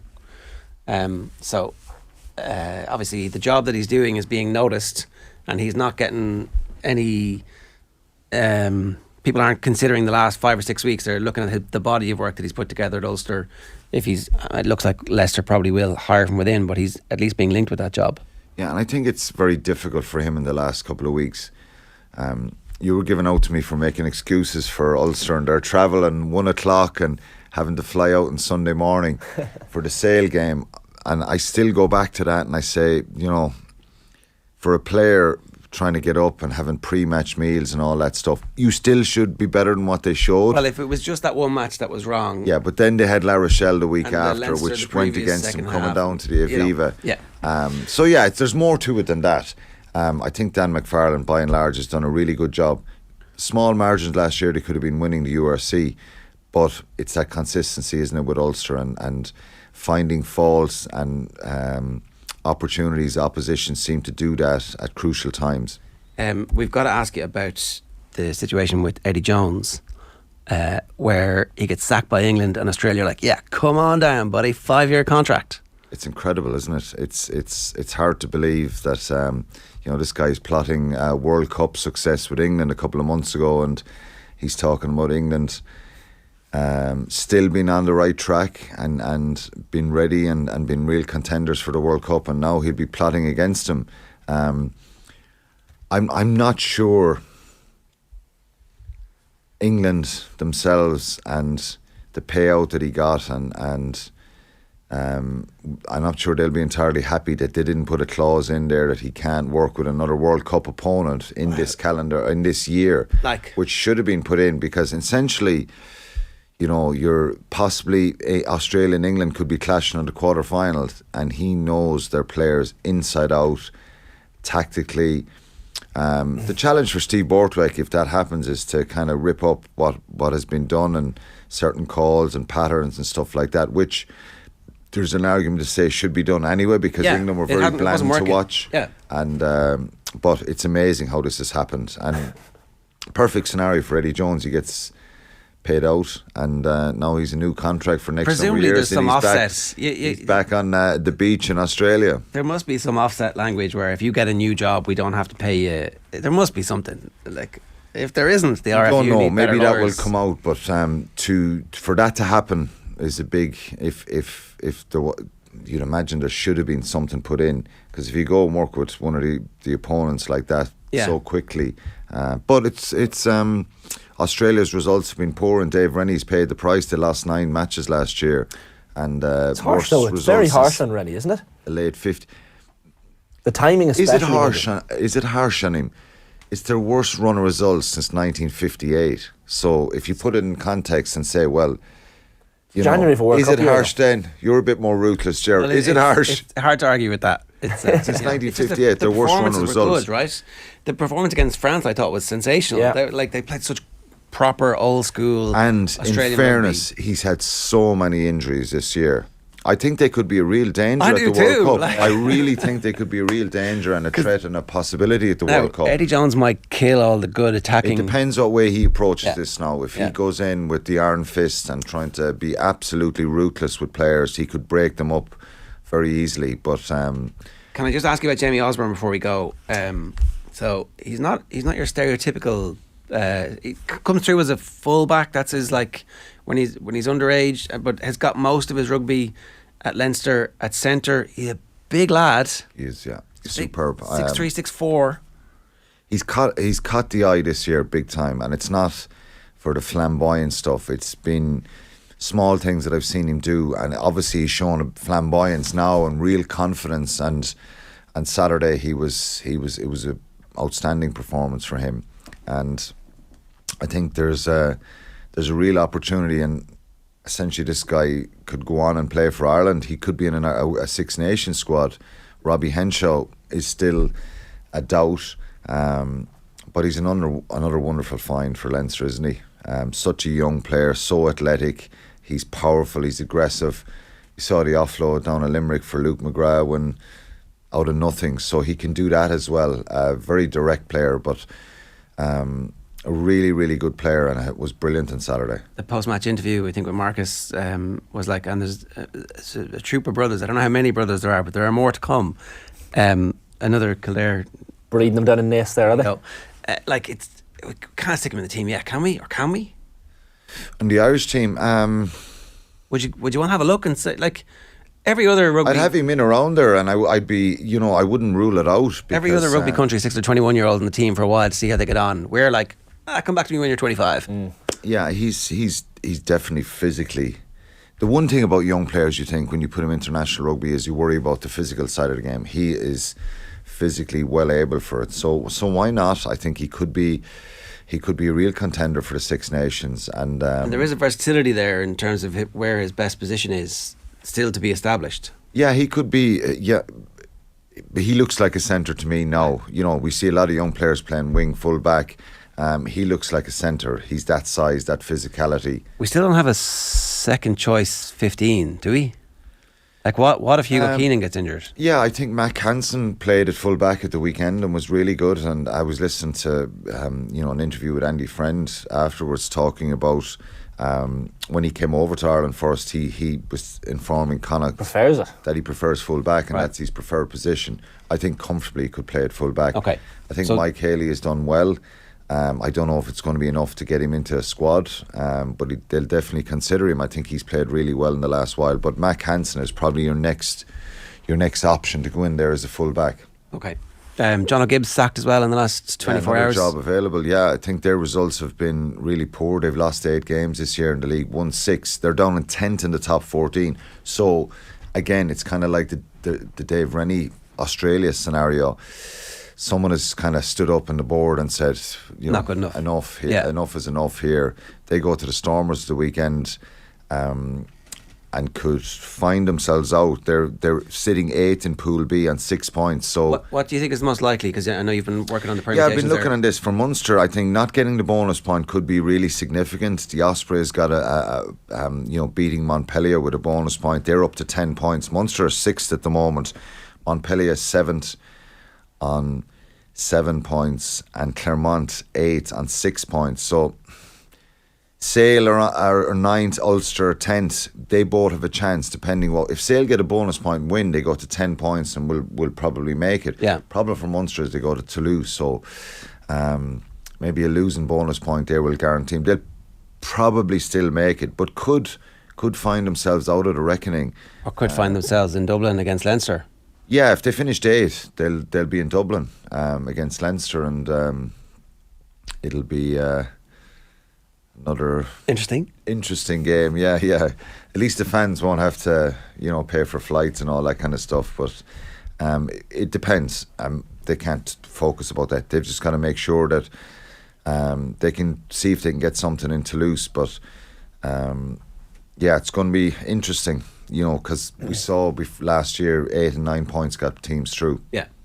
All right. Good stuff, Queenie. Talk to you again on Friday. Thanks a million. 16 minutes past 9 here on OTB AM. Here's what's coming up for you on OTB Sports Radio today.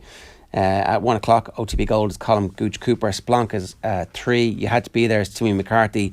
And Mick O'Connell at 80 is OTB Gold from the Vaults at 6. And then Joe is back tonight with Monday Night Rugby, the football show, and plenty more besides. You can follow Off the Wall across our social channels and subscribe to the OTB Podcast Network for all the best in the latest sports content. After the break, Jenny Claffey is in studio to talk about the Australian Open. Here's Kenny Cunningham talking about Hugo Lloris, and before that, some more words of wisdom from the great GMAC. Testing 1 2 1 2. GMAC 1 2. GMAC's morning motivational moment, or something along those lines. There's so many to choose from. Good morning, Graham McDowell here. GMAC, as you guys like to call me. Some Monday motivation now for you. May your coffee be strong and your Mondays be short. Not much of a coffee man myself. Much prefer a cold beer. I just can't resist them. Anyway, that's your Monday motivation. See you tomorrow. GMAC's morning motivational moment, or something along those lines. There's so many to choose from. On the other side of that, though, can you talk to me about Hugo Lloris? Because back-to-back home games now, he's made big errors that have led to goals. How does that affect his defenders, the back three sitting in front of him? Oh, it drains confidence. It's as simple as that. It's not just the past couple of weeks. I'd argue really for the last kind of 2 to 3 years. Been looking at Lloris, too many of these mistakes. All keepers make kind of good saves. Any keeper playing his trade in a reasonably high level is a decent shot stopper, and he produces a fair amount of decent saves, don't get me wrong. But in terms of kind of dominating his penalty box, showing kind of real personality, and really when those big moments arrive, as they did today for Aaron Ramsdale in the Arsenal goal, 1v1 first half against Son, 1v1 against Sessignon, Spurs score in those moments in the game. It could be totally transforms the game, but doesn't happen because Ramsdale doesn't allow it to happen, doesn't make a mistake. He's on top of his game.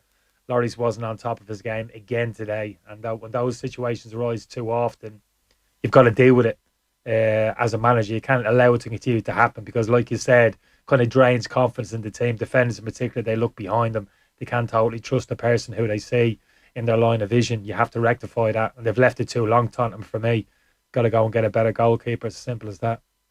OTB AM on OTB Sports Radio, Ireland's first and only sports radio station. OTB Sports Rugby. One name to win the World Cup. If I was to throw one out right now, I would always go back to South Africa.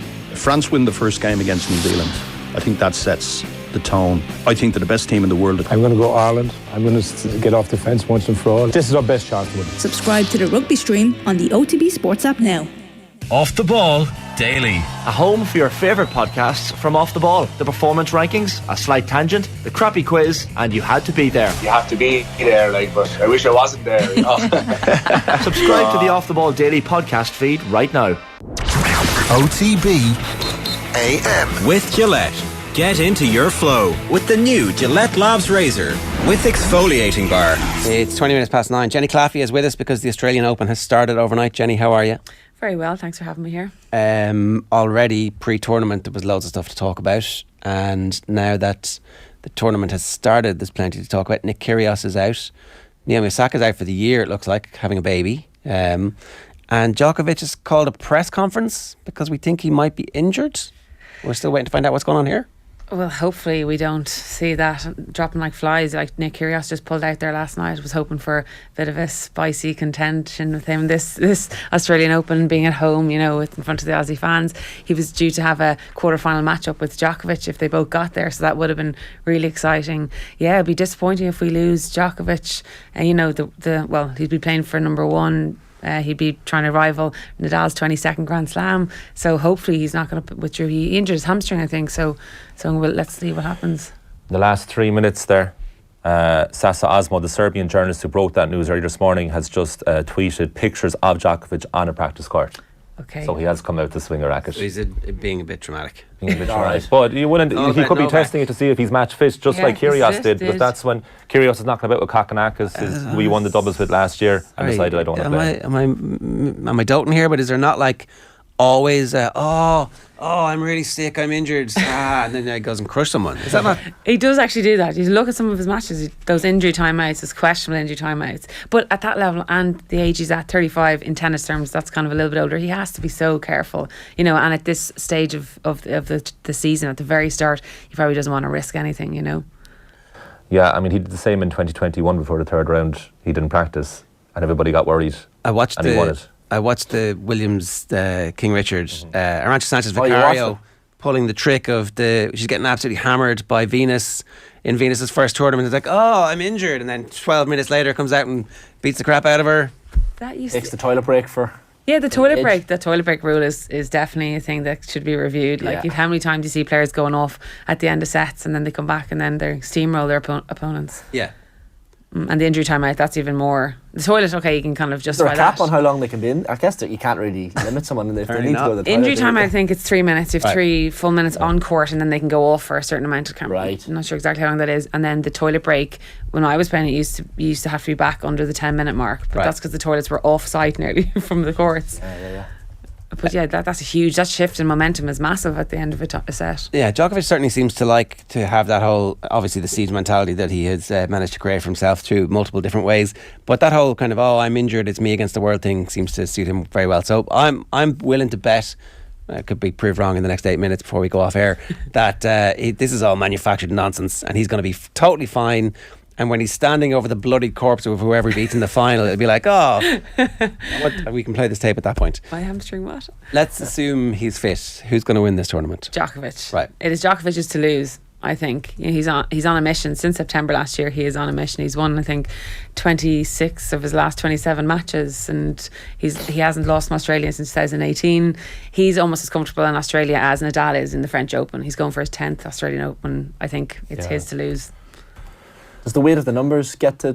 I'm sure Djokovic doesn't really care, but to match Nadal's 22 Grand Slam singles, I'm sure it's on his brain, but he doesn't seem like someone who would get too worked up about it. Yeah, well, he actually was asked in press conference during the week how he felt about that, and he said he wants to be known as the greatest tennis player. So I'd say it's all he cares about, Shane. Yeah, to be honest. yeah. But I mean, he doesn't get nervous thinking about the fact that this is to level Nadal's record. Like, he's not someone who lets that get the better of him, I suppose. Definitely not. No, he's so mentally tough. I think Djokovic, he's just one of the best there is on that side of the game. That no, I don't think he lets those things faze him at all. I thought that's what exactly gets to him, isn't it? That he can't stand the idea of someone statistically being better than him, because that's what drives him. Like, Nadal hates talking about the Grand Slam record, even though he's leading it. He doesn't seem to have any public interest at the very least. But Djokovic, every chance he gets, he talks about it, isn't Well, maybe I should say that won't stop him becoming I don't think that's going to be the thing that stops him. He's going to surpass that 22 Grand Slams for sure. I said it 30 is his number. I definitely think he's gonna get to 30 if he can stay fit and stop feigning these injuries. Yeah, he should be. All the more reason to assume that he is going to play this thing.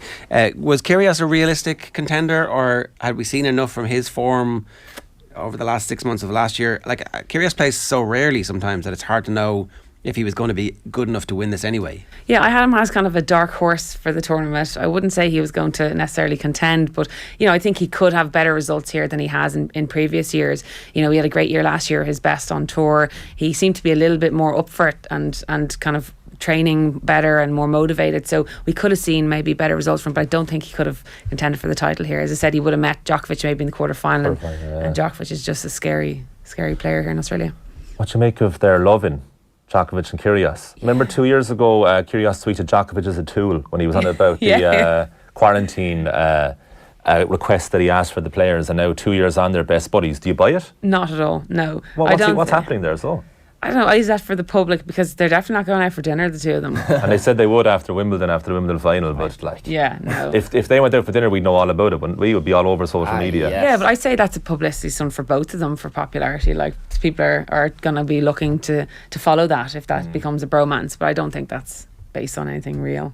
It's a shame with Kyrgios because, like, if it's a cyst they found in his meniscus, like, that sounds really serious. And he went into the press with his physio, who said he's looking at Indian Wells in March for a comeback, and like, he's probably all about momentum, and if he doesn't play anytime soon, like, might not see much of Kyrgios again. Yeah, they're saying he needs to go for surgery on that, and he'll be off for February. As you said, like, if he gets any layoff, that could be it. He could be off focusing on other things back home in Australia that's not tennis. But I do think he seems to have a bit more fire in the belly since last season. But he's probably going for that one Grand Slam so he can finally retire. Who can beat Djokovic? Like, it's a massive shame that Carlos Alcaraz is injured, but you look at Ruud and Tsitsipas. Like, is it more a hope that one can beat them, or is there an expectation that one of those players could maybe put it up to Djokovic on their day? Yeah, well, I think Nadal maybe in the final. Those two will meet in the final. That could be a spicy matchup. But I have a contender. My contender for the men's side would be Felix Auger-Aliassime, the guy we saw in Break Point. Yeah. He's the 6th seed. He's a very good player. He's only 22. Again, coming in with great form. He's won 26 of his last 29 matches, won 3 titles at the end of last year. So he's really coming in fresh. So I mean, he could be somebody who could beat him. He's got a game to play against the top guys. He played Nadal in the French Open last year and was 2 sets love up against him, but lost that. So he's had experience at that high level, but I can't really see anybody else in that draw. Like, there are guys to look out for, but I don't think guys who are going to beat Djokovic. What about last year's finalist Daniil Medvedev? What's happened with Medvedev in the last year? Yeah, since last year he lost in the Australian Open final again, 2 sets love up against Nadal, and has just fallen off the radar really there. He had his worst season on tour last year. I think that match really impacted him, that final, because he had won the US Open the year before and was doing really well at a super season in 2021, and then since then he just hasn't been able to pick back up his level. Isn't it mad how winning one of those is supposed to be your breakthrough and free you from the psychological baggage of ever, but it doesn't work that way at all. It almost goes the opposite way. It adds more pressure then. There's more expectation. Obviously then there's the media attention. There's so much that goes with those Grand Slams. We've seen it. How many one-time winners have we seen, especially on the women's side, where then the pressure just gets them that it's so hard then to back it up. But even Dominic Thiem when he won the US Open in 2020, he talked about how finally it was such a massive relief, was the overriding emotion that I finally won one of these things because of all the work he put in. And since then, teams barely hit a ball. Yeah, well, he did get injured. He got injured, but even the motivation when he came back, he said it just wasn't there. The hunger wasn't there, and he had won one, which makes you marvel at the likes of Serena Williams and they can keep Djokovic going. and Nadal, who keep on doing it. Like that's yeah, but these guys are training to win a Grand Slam. That like those 4 Grand Slams a year are the biggest thing, in the pinnacle of your career. And then, as you said, you get there, and then it's the relief, and then it's like, what more? You then have to get back at the bottom of the mountain and start climbing again for the next one. It's such a difficult task. That mental strength you need to have, and which we saw if we get on that point of break point, how the mental side of the game is just so important. I just think that like once you win a Grand Slam, it is that relief, and then it's like, okay, Does your motivation, done it now. Does your motivation wane then? Like, I know Ash Barty won a few, but like retiring in her mid-20s kind of spoke volumes as to the mindset and the mental frailty that is there for tennis players, because it's such a tough sport to keep that concentration going. Even Kyrgios, I think, said if he wins a Grand Slam, he's going to retire straight away. You understand that? Yeah, you can. I actually read Ash Barty's autobiography there over Christmas, and she was saying that when she won Wimbledon in 2021, was it, that she was ready to retire then, and then her team really kind of riled her up to say, look, try and play the Australian Open and finish at home and win at home. And she knew that was her last tournament, and if she won that was it. Like, what more could she achieve in the game? And at 25 she retired. Like, it's a scary prospect, 25 to be retiring, and I've done all you can do really in the sport. Yeah. Who's going to win the women's? Again, I think it'll be Iga Swiatek's going to be the one to beat. She might have a few more challenges though than Djokovic will face on the men's side. She's got a kind of a meaty draw. She's in the side of Andreescu. She meets her in the 3rd round, and then she's got the Wimbledon champ Rybakina maybe in the 4th round. She's got a tough path to the final. Jessica Pegula could also be a challenge, I think. Isn't she? She's third. She's third, but she's also in Swiatek's half as well. So I think whoever comes through between the Swiatek Pegula half is going to win the Australian Open. And for people to look out for, who's the Felix Auger-Aliassime of the women's side for you? I think Coco Gauff is my dark horse. Against Emma Raducanu now in the second round. Yeah. And then Pegula is my contender, I think. That's your old friend, Al Jabeur. Yeah, it's funny, I don't have her backed for this tournament. Yeah, maybe there's a bit of love lost there. Yeah, the rivalry. I know. Yeah, that rivalry's still hot. I was watching her episode in Point Break, and oh my God. were you like, oh yeah, I know this woman, I know her well. Like, I know did her she mentality. Is that what she was like? And do you remember much Definitely, of her? yeah. She has this lovely personality that comes across now. Definitely, she was only like 16. I was 18 when we played each other, so that wasn't there. There was that fiery teenager, hot-headed, athlete that she has obviously now, but has masked that a bit more. But she is still that nice. She was nice then, and she's obviously lovely now. And from your own, from being on the tour yourself, what do you make of the documentary so far? The first 5 episodes of Breakpoint on Netflix. It hits home anyway. It's very accurate. I think the show was brilliant for highlighting the psychological nature of tennis and how mentally tough it is and the toll it takes on athletes, and that constantly losing. You know, every week there's only one winner, and you're always having to pick yourself back up. And each week, it's a very lonely sport, lonely place to be when you're out there. And even you see in the show, those guys are surrounded by their entourage. It's still not even enough to pick them back up. But definitely hit home, yeah. Like, I remember it resonates, the feeling of like when you lose and you're far away from home and you're on your own, and you're then going, okay, I've got to pack up my bag, and then off you go again, another plane somewhere else. And then it's always that hope and aspiration that you're going to be the last one standing at the end of the week. It really emphasised the psychological side of tennis and how tough it really is. It's brutal. Brutal is a word to describe it. Yeah, it's brutal. And how, like, you're looking at those players, and everybody, I feel, can sympathise with them almost now, and I'm sure it has won over, tennis has won over a few fans, like those guys with the two voices in your head. There is the angel and demon on your shoulder, and in the heat of battle, you're battling yourself. You forget about the opposition. You're actually battling your own mind. And in each and every one of the athletes we saw in Breakpoint, that was an issue. And that there's such a fine line between the fear of failure and the will to win. That's there for everybody. You don't want to lose, but you so badly want to win.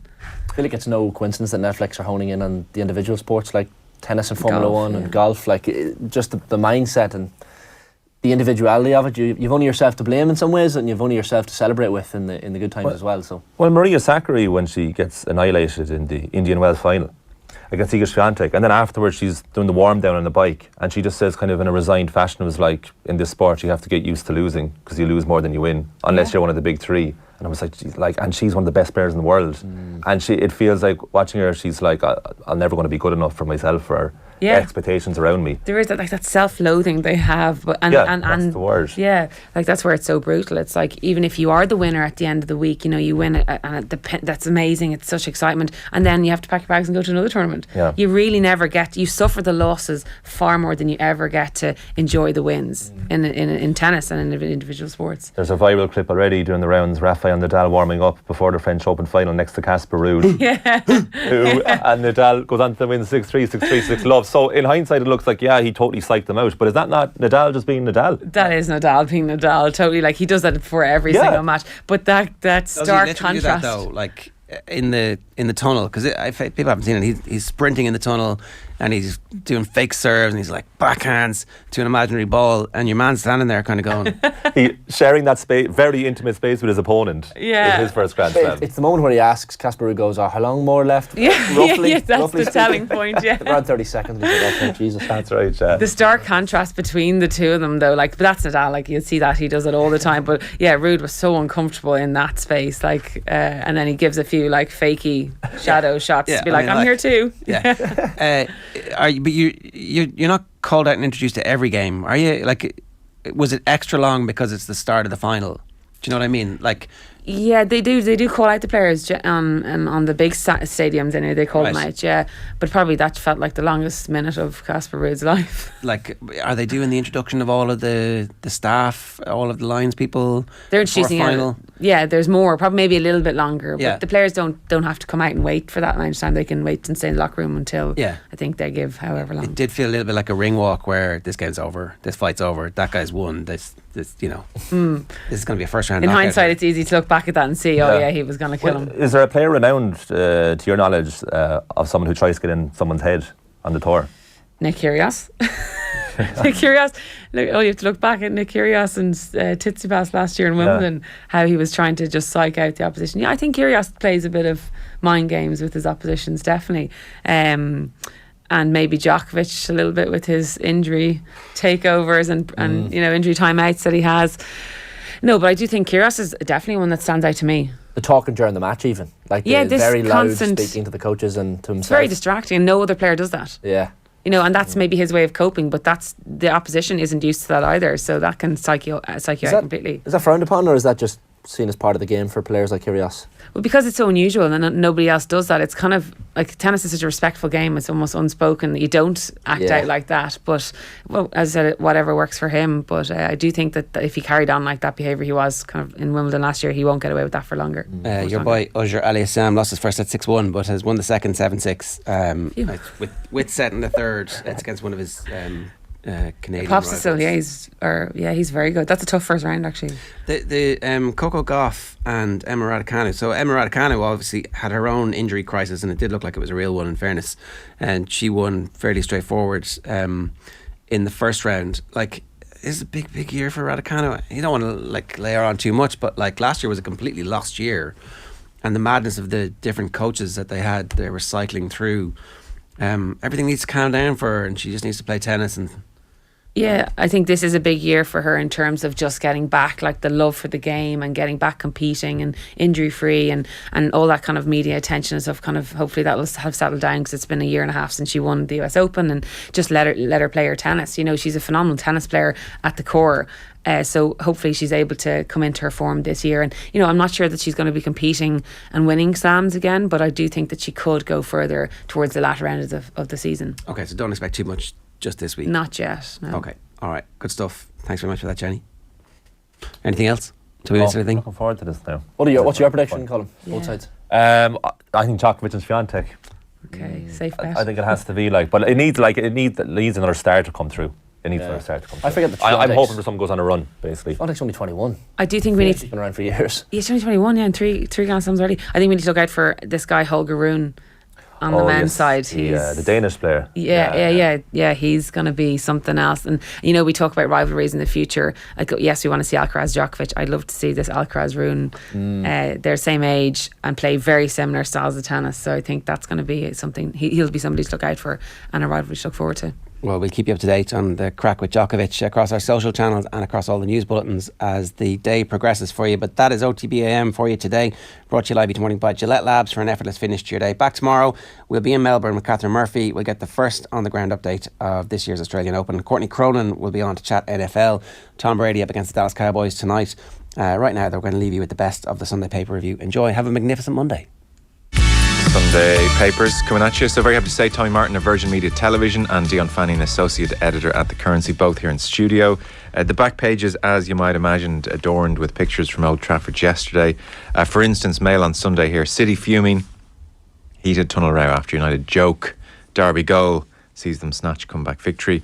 On the right hand side of the Mail on Sunday, which is a picture of Marcus Rashford celebrating, as you might expect. US report on Pau is a sham, says Roy Barrett. Roy Barrett has been speaking to the media as he departs the FAI scene. That was one of the comments he made. We'll come to those in a few minutes' time. And then Six Nations will hit Irish rugby fans hard in the pocket. This is, I would say, a routine story which comes up around Irish rugby in particular. So it is a pair, but a pair of Category 2 tickets, for instance, will cost you €250. For your trouble, premium level seats, 180 per ticket. 180 per ticket, so the price there does catch the eye. Sunday World, we have a picture of Marcus Rashford, Mark the Man, 7-up for Ace Rashford as United blow City's title hopes in the Manchester Derby. Interesting comment on the back page of the Sunday World from Pep Guardiola. I don't care in the Premier League. We cannot win. We've won it a lot in recent years, so it's not a problem. So it seemed like Guardiola was almost waving the white flag when it comes to Premier League aspirations.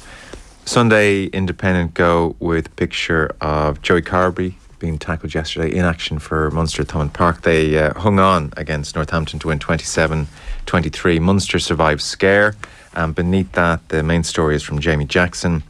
Ten Hag steers clear of fans' title dreamland. So he says the fans may dream of a title, we're not, is what Eric Ten Hag says. Sunday Times then, Magic Marcus, Rashford wins Derby for United as City turn on officials over joke equaliser, is very much the official Man City word on that goal. And then interestingly, it had looked for all the world like Mikhailo Mudryk was going to Arsenal. He was in an Arsenal shirt on his Instagram on Thursday, but Chelsea have swooped in, or they're on the brink of swooping in. They are willing to offer 90 million sterling. And crucially, it seems as well, Arsenal were only willing to give 50 million up front.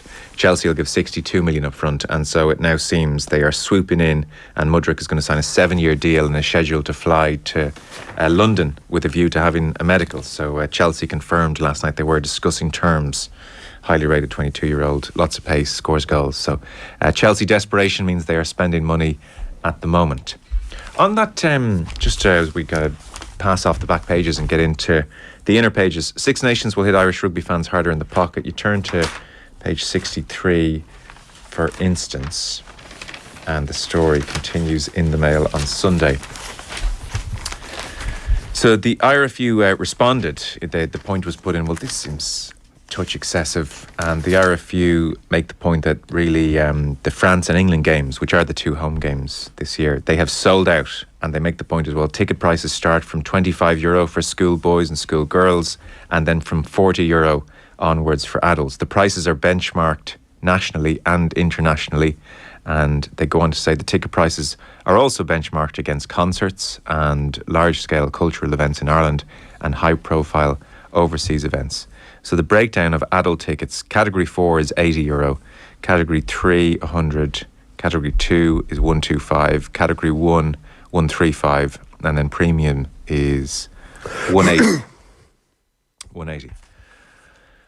Too steep, or, you know, this is Ireland, go to a concert, do anything with your time, and you'll be paying through the nose regardless. This is rugby. Yeah. I noticed in the Mail they have a little panel of what it could cost you, return car trip from Galway to Dublin, €60. But I was reminded then of the was the IRFU spokesperson when the story about selling pints at the Aviva, pointing out their demographic was different to the Croke Park demographic, which tended to be rural. And driving up. Rugby doesn't have any rural fans. So when they price it, you can strike the €60 off because you'll be walking from Shrewsbury Road, or wherever to go to the rugby match. So that's the quote that's missing. That we feel we've got an audience that will pay this, and they're probably right. They're sold out. It's sold out, so you can't actually get these tickets. No. So certainly, any sense that people are voting with their feet with these prices is the supply and demand. Yeah, nobody's ever like when in the history of Irish sport has anybody ever turned around and said, "That Six Nations is great value." Brought the whole family down. We got a burger. Yeah, it's not that kind of deal, is it? No. It is a pity, though. I've no doubt it must rule out rugby fans right around the country who look at the total cost and say, "Well, that's not for me." Memory of big rugby fans, my acquaintance, who would say that their first memories were the old schoolboy terrace, where it was 2 and 6pence, jump over the turnstile, enduring image, all that sort of stuff. Obviously, there's still school kids tickets available now, but I imagine they're €25. 25, which isn't terrible by any means. No, and I don't know what the prices are for that. I know the family tickets in football for the Ireland Football Internationals are quite good value. Not the child element of it is quite good value. Yeah. But I think if it's sold out, because I was reading that story going, okay, this is interesting. They're talking about tickets for the Six Nations, which begins in a few weeks. Like there must be some alarm about these ticket prices. But no, they're all sold out. So you could run this story. If you were saying, I wonder if you're saying the 2024 tickets were going on sale at this price, they probably sell out quickly too. So it's and it's also big. It's France, it's England, it's those games where people. That they want to go and see, but it's a huge money spinner. We might talk about the FAI a bit later, but the IRFU's great advantage has always been that the Six Nations games, they're guaranteed. Yeah. They're big games every year. Like the Irish football team this year manages to actually have some of those glamour ties, but you look through the years, you look the amount of times when you don't have those. If you're the FAI looking at trying to promote games, whereas they always have them. And the RFU would say that this is their big moneymaker. Certainly in a non-World Cup year, this is where they need to bring in the revenues that gets distributed throughout the game. And you can't have the discussion about funding women's rugby, for example, or funding rugby in non-traditional rugby areas. They would say without charging the top prices, and if the market is there, then. Well, I think in their. A recent report, maybe not the most recent one, but the men's senior Irish rugby team brings in about 85%, give or take, of all revenue, which keeps Irish rugby at large afloat. So when England and France are coming to Dublin, let's fill our boots is the attitude, understandably but painfully, I think, for anybody who's casually thinking, will I wander up with my family of 5?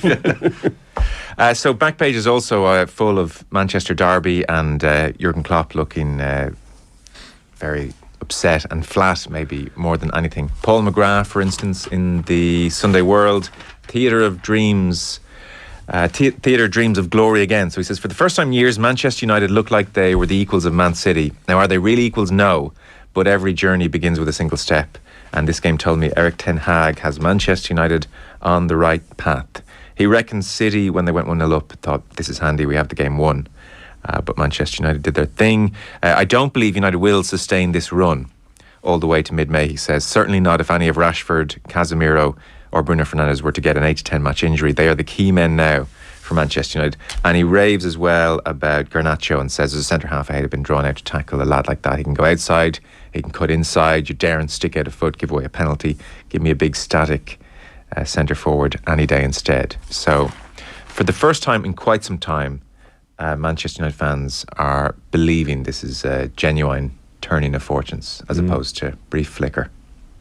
Yeah, I think it's like yesterday was always going to be one of those. It's like the what's the Lenin thing about there's decades where nothing happens and there's weeks where decades happen. It was sort of going to tell you a lot about a lot of teams and a lot of what's happening, and it did feel like a sort of referendum on Manchester United. And after an hour of the game, I kind of thought like, yeah, that's probably where United are. They're clearly improved, but they're not quite there yet. City have been through this so many times before. They know what they're doing. They've gotten on top. They've got their goal, and then as happened, it's funny. I think it was Miguel Delaney who did a piece after the Champions League exit for City last year in Madrid about how often City lose big games with sort of rat-tat-tat 2 or 3 quick goals go against them. They seem to kind of lose their typical males. They get emotional, in those moments. Yeah.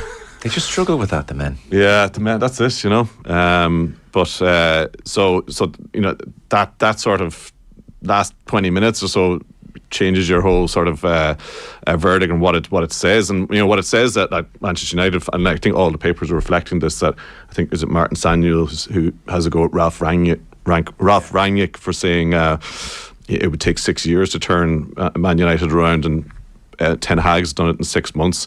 Like he has gotten rid of all the nonsense out of Manchester United on so many levels, and they just that was reflected yesterday. They turned the game around. They won the game.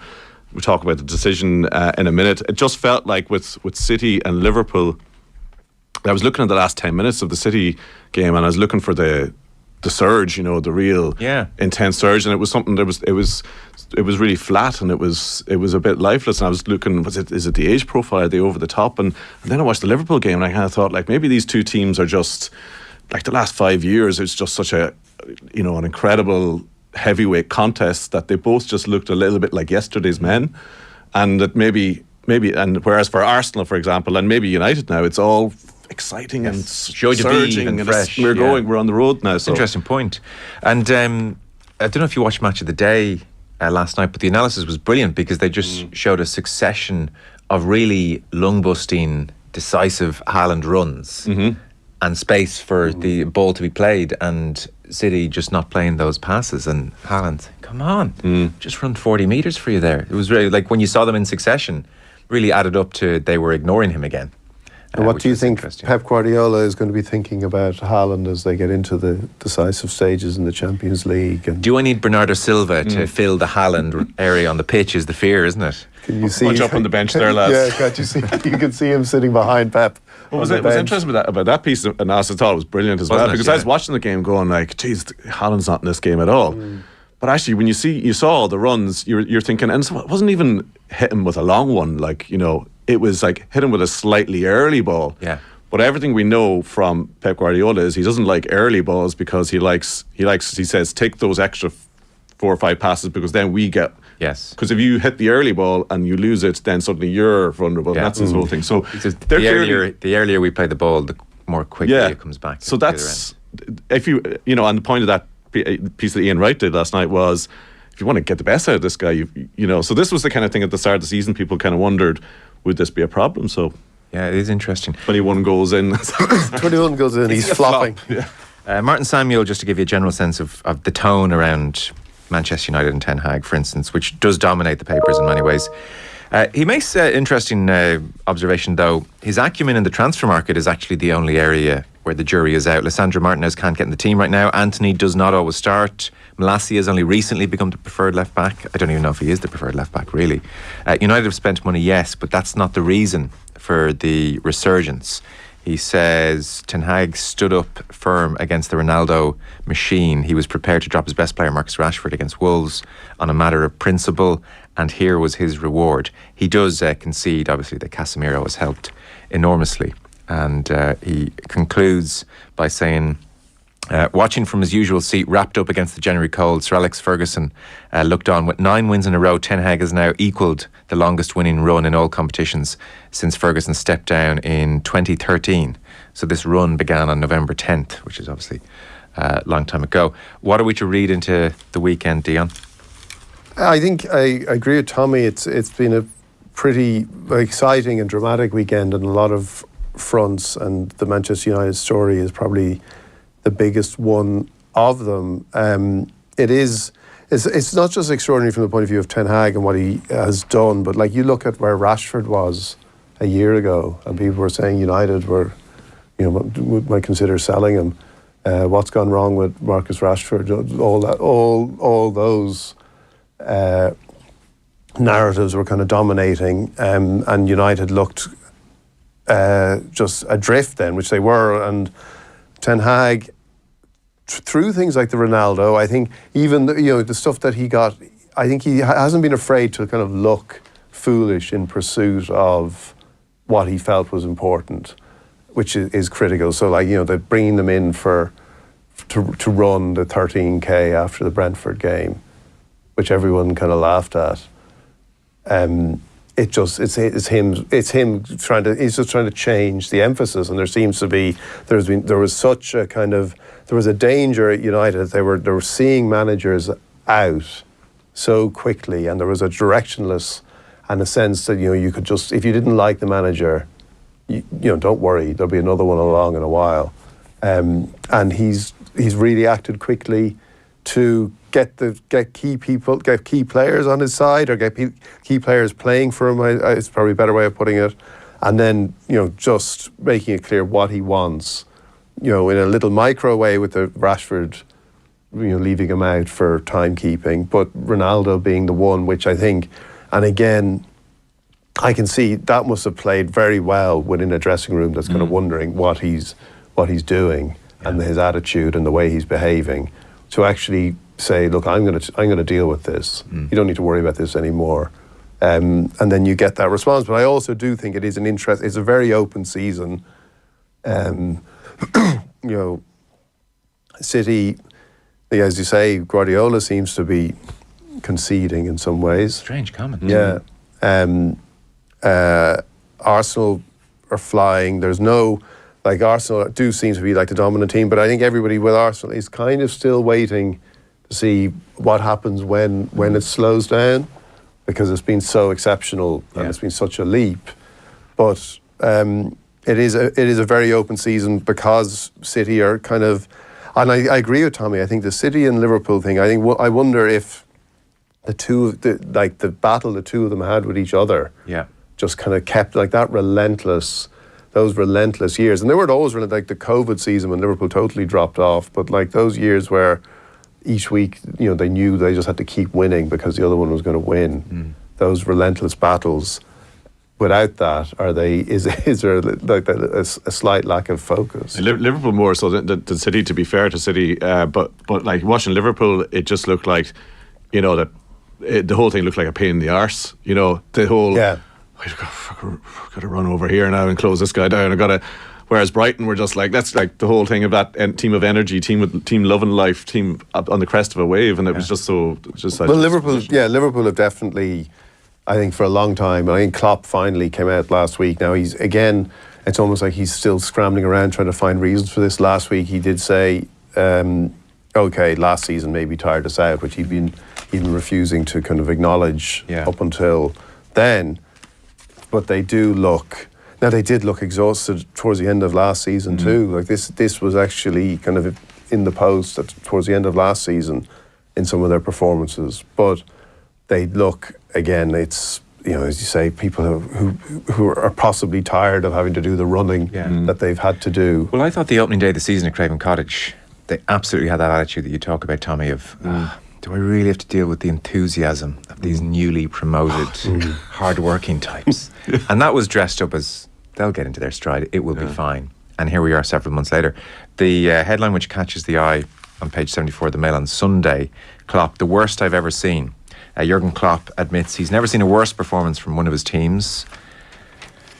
The Danny Welbeck goal, I think, was a real low point, wasn't it? It was a real training ground goal, beautifully taken, admittedly, but still. So Klopp said, bad, really bad. I can't remember a worse game, and not only at Liverpool, I really can't. This is really a low point. Extraordinary. Hard to argue with. It is, and I think again it was quite hard to spot it, but he did make some kind of, again, some tactical change that he kind of then seemed to, acknowledge didn't work. Thiago further up in midfield, and he said, fully my responsibility. I had an idea with a different formation. It didn't work out, sorry. But he did also preface that by saying, the real problems, though, the same as last week, we don't win key battles, we give the ball away too easily. Yeah, that's so. He followed up on that point, and that's that thing of this is all a bit of a pain in the arse. His guys. If you watch that game, as well as the sort of structure of Brighton and the press, and there was also the second balls. You know, that whole thing, that those tackles and second balls. It was exactly what Klopp had talked about during the week, and they were just second to all those second balls. There's also a bigger story. Like, look, there's Liverpool fan sites and podcasts talk about this endlessly, about the whole failure to manage the transition of the squad. Like it is, you look at the team sheet yesterday and you saw Thiago, Henderson and Fabinho midfield, and you just kind of thought, it's once more onto the breach, and Brighton just devoured them. Yeah. But there's been that should have been dealt with. Like, and I think they did try last summer to revamp the midfield, and when they didn't, that Liverpool way of, if we can't get the player we really want, we'll just wait, which has worked for them. Yes. They ended up signing Arthur on the kind of last day of the transfer window as a kind of panic buy, because they suddenly realised they needed midfielders. And again, all that process-driven stuff that they seem to do so well now seems to be, people are leaving, the sporting director is leaving.